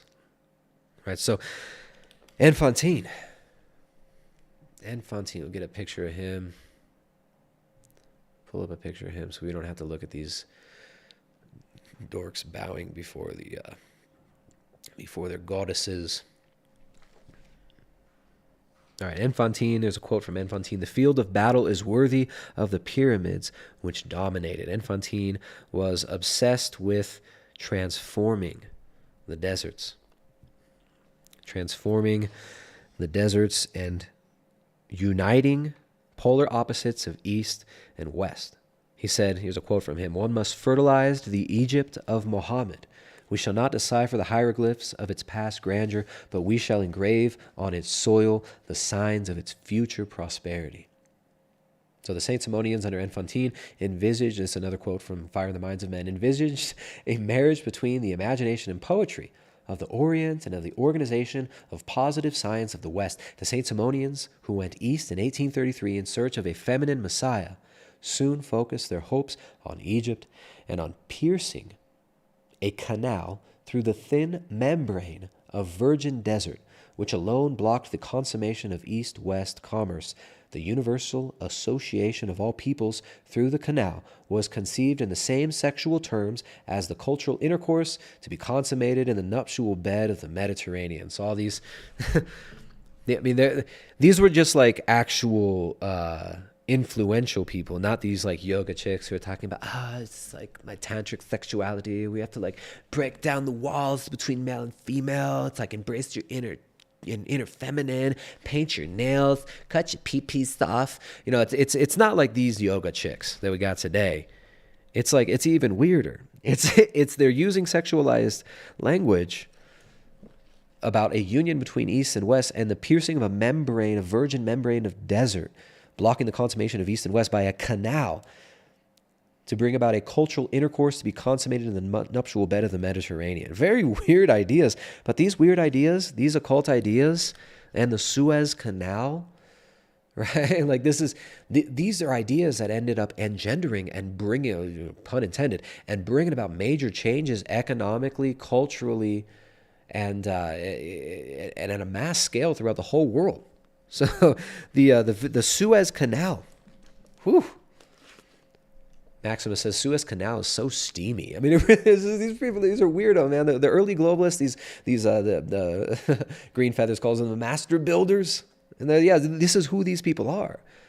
These are people obsessed with masonry, obsessed with secret societies, of transmutation, transmigration, and a transmutation of the individual into something different, and a mashing up of individuals into this basically like demonic inversion of the body of Christ into an artificial biological mishmash of culture where you're deracinated, desexed, and turned into androgynist, weird occultist, homunculus. So they use this sexual imagery. They're obsessed with it, right? There's another quote here. The people is our family. Let us engender them by work. Let us embrace, caress the earth. Let us await the milk of the woman. And that's a capital W on woman. But let us men prepare the bread. So that's another infantine quote there. God himself was feminine as well as masculine, infantine in the Saint-Simonians, drawing people into reunion with nature and a share of divinity by a kind of universal libido. So all this tantra, all this, worshiping the divine feminine, honoring the divine feminine within you. This is all nothing new. This is not new. There's nothing new under the sun. This is all just a reemergence of a rebranding of paganism, a rebranding of the nonsense of the revolutionaries. Okay, the Saint-Simonians believed. Now they extended sexual imagery into the macrocosm, the entire world. So this is like these are perverts, right? Everything they see, everything, like it's all sexualized. All the imagery is sexualized. All of it. All the imagery is sexualized. The sacred feminine. I had a great one.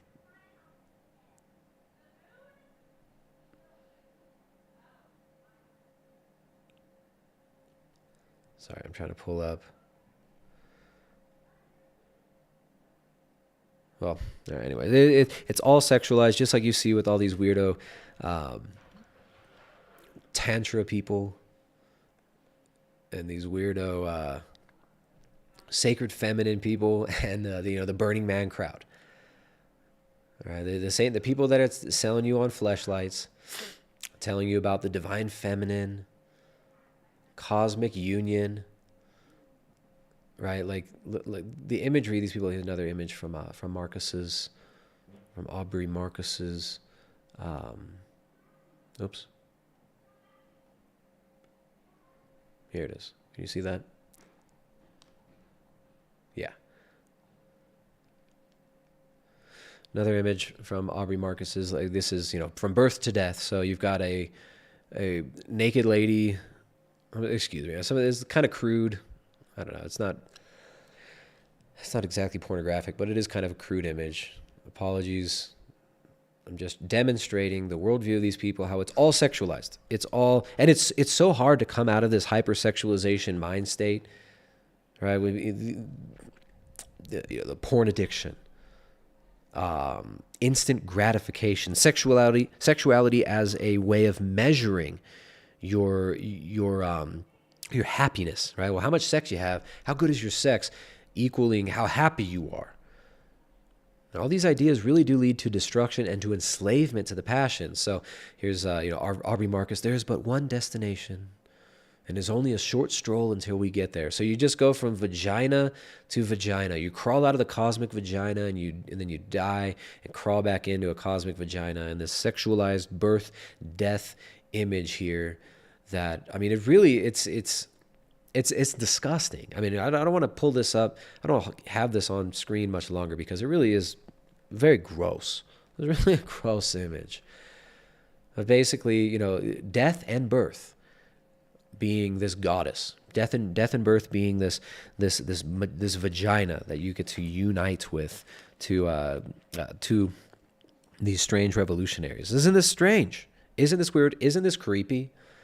Right? If you take one thing out of this, it's all this new age stuff, all this new age androgyny stuff is creepy. You know what's not creepy? Things that are wholesome, family, right? Tradition. Right? This is what I'm always trying to point us in the direction of looking towards salvation, because there is salvation. This is why there's all these false, these methods for false salvation and inverted salvation sold to us, because what we seek is union. What we really do seek is union, but it's not with a cosmic vagina. It's not with a cosmic kumpad, right? And it's not with a cybernetic grid that's going to give us godlike powers. It's communion with the creator of all things, with the creator of heaven and earth and of all things, visible and invisible. It's communion with God. It's communion through the Holy Trinity, right? And it's becoming members of the body of Christ. That's how we escape this nonsense. But this is what you get if you deny that. Sadly, this is what we get. This is what many of us were living in. Right? When I was younger, high school, beginning years of college, I embraced some of the nonsense ideas. I would have thought this was cringe and stupid, but like some of the underlying ideas, these occultic ideas, I thought they were cool. I thought they were edgy. Right? All the this stupid Crowleyan stuff. I used to think that's cool. Right? Even in Nietzsche, will to power, beyond good and evil. I was 19, 20-year-old and retarded. I thought some of those ideas were probably viable. Now, thank God I came out of that nonsense. But anyways, the Saint-Simonians were strange people. So they extended that sexual imagery to the macrocosm, the entire world. There was an almost phallic rivalry over who should be the first to awaken the passive femininity of the East. So even economics and creating this world grid, control grid, became sexualized to these people, and you still see it today. You still see it today. So the Saint-Simonians believed that the sacred passive femininity of the East would be awakened from her slumber and ravished by Russian cannons unless their own peaceful technology penetrated the Orient first. So the West wanted to beat Russia into the Orient to awaken the divine feminine. These are alchemical terms. These are occult terms that they're using.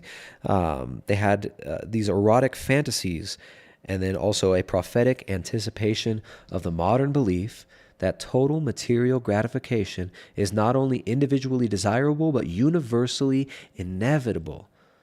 So consumerism, as we've coined here on this channel, consumer culture was predicted and looked forward to by these people. Total material gratification, right? Both communism and capitalism, the metaphysics are materialistic. It is a materialistic metaphysics. Right? The idea that happiness comes from material. If we just redistribute stuff equally for the communists, or if we can all just have free stuff and do what we all want with our stuff for the classical liberal capitalists, they're both materialistic in essence. Right? We have to transcend both of those, and that's not denying all the material. Right now, this is where the theology of the Church Fathers comes in. And so in Orthodoxy, you don't see a dialectic. You don't do dialectics of the one and the many. Right? The liberty, fraternity, equality, it brings this dialectical tension, because how can you have liberty when you have equality? If everybody's equal, then you're not free to enslave anybody. So you don't have freedom. You don't have liberty. That's an extreme example, but it makes the whole paradigm crumble right there. So the idea of the one and the many, you have this reconciled in the true nature of the body of Christ. But what they're looking for is a material gratification, right? Individuals will desire material gratification, and if all individuals seek their own individual, self-enlightened, individualistic interests, then they're going to have then we'll have the utopia. So many of these ideas, they're rooted in occultism. They're rooted in the Kabbalah, right? Just like Eliphas Levi, they're rooted in the Kabbalah, which is rooted in Talmudism, right? So these come out of a denial of Christ, a denial of the real body of Christ, a denial of truth. So Enfantine and all these people, these weird Saint-Simonians, in his last work, La Vie Eternelle, he lifted up the Saint-Simonian idea of transmigration, palingenesis of souls to the highest level, prophesying both the technological transformation of the earth and the biological creation of a new androgynous humanity. A new androgynous humanity. Enfantine, Eliphas Levi, Flora, Tristan, all these weirdos, all these weird Saint-Simonians. Why is it that their worldview is the same as all these New Agers today? Well, that's because the New Agers of today have been influenced through this ridiculous inverted apostolic succession of these stupid ideas going all the way back to like Pythagoras. Right? You look at the occultists and the Illuminists, and they all venerate Pythagoras. They're all obsessed with prime numbers, numerology. The Kabbalists, the Talmudists, all also obsessed with these ideas. Right? So they have their genesis in the denial of tradition, the tradition of the church, in the denial of Christ, and in the embracing of humanism, where man becomes the measure of all things. Right? God no longer is the measure of all things to these folks. It's man. Right? It's the will to power.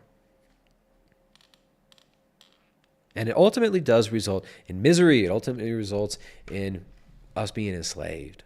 That's really what it results in. So let's see. So sexual consumerism cloaked in mysticism. The fleshlight. Joe Rogan selling kids fleshlights. Aubrey Marcus selling dudes nail paint. UFC fighters getting their nails did before fights. Spiritual consumerism. Burning Man culture. What this all does is bring us away from unity, from real unity, and makes us seek a false unity that always dissipates. Right? These strange non-traditional unions, these strange polyamorous relationships that these same people promote, like Marcus and a lot of these people. Again, I'm not just here to rip on Marcus. We want these people to leave this nonsense. We want these people to be healed. We want ourselves to be healed. We want ourselves to be healed of this nonsense and not carry these ideas and not carry the consequences or spread the consequences of this nonsense to our families and to our friends.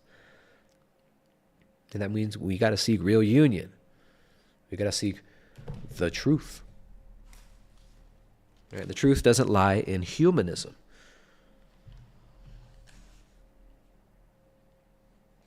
So I got a quote here. And I got so much more that we could tap into about this topic. I didn't even get to, like usual, I didn't even get to half my notes. I have to start preparing less for these so that they can be shorter. But I don't know. Hey, if you guys like it, if you guys like these streams, support the streams. Aaron, the big black dude, donated $10 via Stream Labs. He says, "God bless you, brother. Love your streams." Thank you very much, Aaron. I appreciate that, man. Let's check over on Rockfin. Look at you, the bigots on Rockfin. Oh, you bigots on Rockfin. Where are them Rockfin tips? We need the Rockfinners to drop the tips. We got YouTube bigots are beating you on the tips. Support the stream by sharing it. Hit the thumbs up. Hit that like button. Share the videos. Support yourself and support your own health. All right, don't let these revolutionaries trick you into destroying yourself.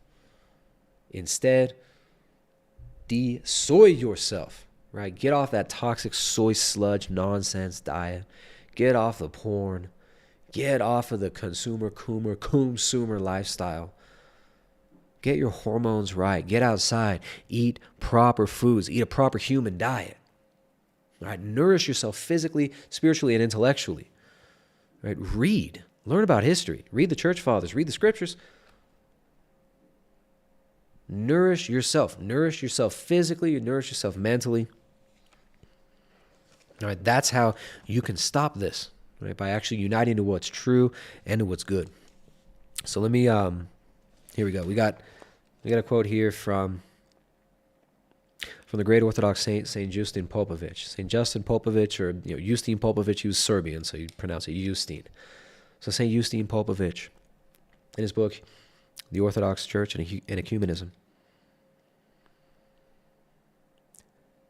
in a succinct and beautiful way, better than I could even do it justice, traces the roots of this revolutionary worldview and the destruction of Europe. I'm just going to read a couple little quotes from him here. Where human reason is concerned, every nation and every man finds himself the cleverest and most deserving of all the good things in the world. How can there not be wars among nations and men? How can there not be madness and rage among men? How can there not be diseases, droughts, floods, sores and consumption, revolutions and wars? All these things must exist even as pus drips from a wound and as a disgusting odor spreads from accumulated filth. Papism makes use of politics, as that is the only way to power. Lutheranism uses philosophy and science, for that is what it imagines is the way to reason. In this way, lust went to war against reason and reason against lust. This Europe is the new Tower of Babel, but a new European generation has arisen in our time. It has married lust and reason in atheism and rejected both Pope and Luther. Now no one either conceals lust or praises reason. Human lust and human reason are married in our days, and a marriage is created that is neither Catholic nor Lutheran, but clearly and publicly satanic. Contemporary Europe is neither Papist nor Lutheran. It's outside and beyond that. It's entirely earthly. It lacks the desire to ascend to heaven, either with the passport of the infallible Pope or the ladder of Protestant reason. It completely abjures travel out of this world and wishes to stay here. It desires that its grave be in the same place as its cradle. It does not know any other world. It does not smell the heavenly ozone or see angels and saints, even in dreams. It cannot hear of the Mother of God, as lust confirms it in hatred of virginity. The whole square is enveloped in darkness. All the lights are out. Oh, what a horrible darkness. One brother puts another to the sword, thinking him his enemy. A father denies his son, and a son his father. One wolf is a truer friend. One wolf is a truer friend to another than the man is to another.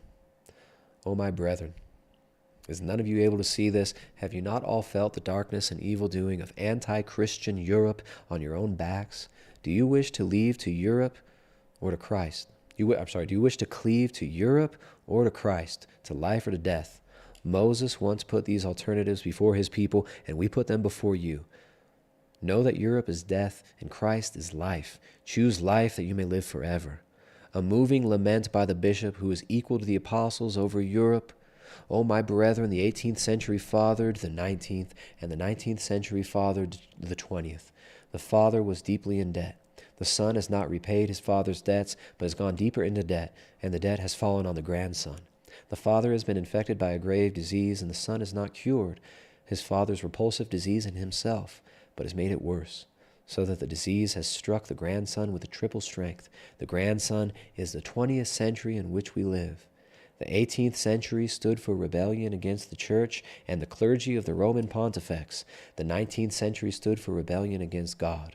The 20th stands for a pact with the devil. The debts have grown and the disease has worsened, and the Lord has said that he visits the sins of the fathers upon the third and fourth generation. Can you not see how the Lord has visited the grandsons of the sins for the sins of the European grandfathers? Can you not see the scourging of the grandsons for the unpaid debts of the grandfathers? The Emperor Antichrist represents the beginning of the 19th century. The Pope Antichrist represents the middle of that century, and the European philosopher Antichrist from the madhouse represents the end of it. Bonaparte, Pius the Ninth, Nietzsche. The three fateful names of the three men most gravely sick of an inherited disease. Are they the victors of the 19th century? No. They are the chief bearers of the disease inherited from the 18th century. They are the most seriously sick men. An emperor, a pontifex, and a philosopher, not in pagan ancient Rome, but in the midst of baptized Europe. They are not the winners, but the greatest losers. When Bonaparte mocked the holy things in the Kremlin, when Pius IX proclaimed himself infallible, and when Nietzsche made his service to Antichrist known, the sun was darkened in the heavens. Not one of them, even if there were 1,000 of them, would be darkened from sorrow and shame. Behold a miracle that the world has never seen, an atheist emperor, an atheist pontifex, and an atheist philosopher. In Nero's time, at least one of them was not an atheist, the philosopher. The 18th century was Pilate's century. It condemned Christ to death. The 19th century was Caiaphas' century. It crucified Christ afresh. The 20th century was the century of a Sanhedrin, comprising baptized and unbaptized Judases. This Sanhedrin pronounced that Christ is dead forever and that he never rose from the dead. Why are you then surprised, my brethren, when scourges fall upon European humanity? Scourges to the blood and bones, even to the bone marrow, from rebellions and revolutions and wars. I mean, it's every bit of St. Eustace Popovich's book here is just, yeah, it cuts deep to the soul. All right, but they're really the only way out. The only way out is not sexual rapture. It's not humanistic education. It's not, Burning Man cults. It's not economic independence. All right, like Father Seraphim Rose said, all these things are really empty. All those things are really empty.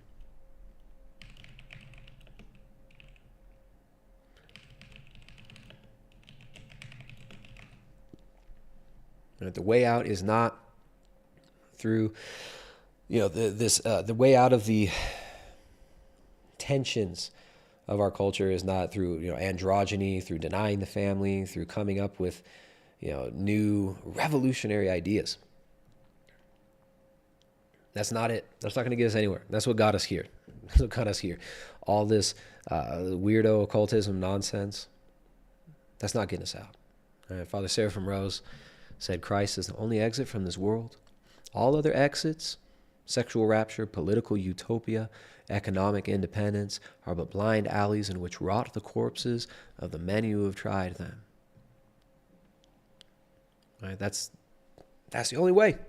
That's the only way out. Anyways, I went a little longer than I thought I would go. Thank you guys for watching. Share it, like it, do all that stuff.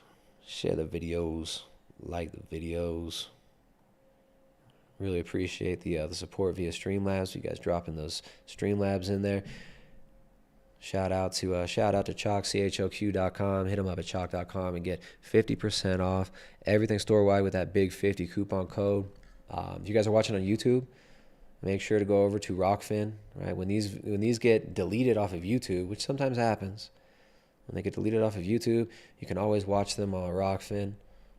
Right, most of them are on Rockfin for free, but then we have the premium members content over there. If you're watching on Rockfin, make sure to upgrade to a premium members subscription, and you will get access to all the other premium members content on that site.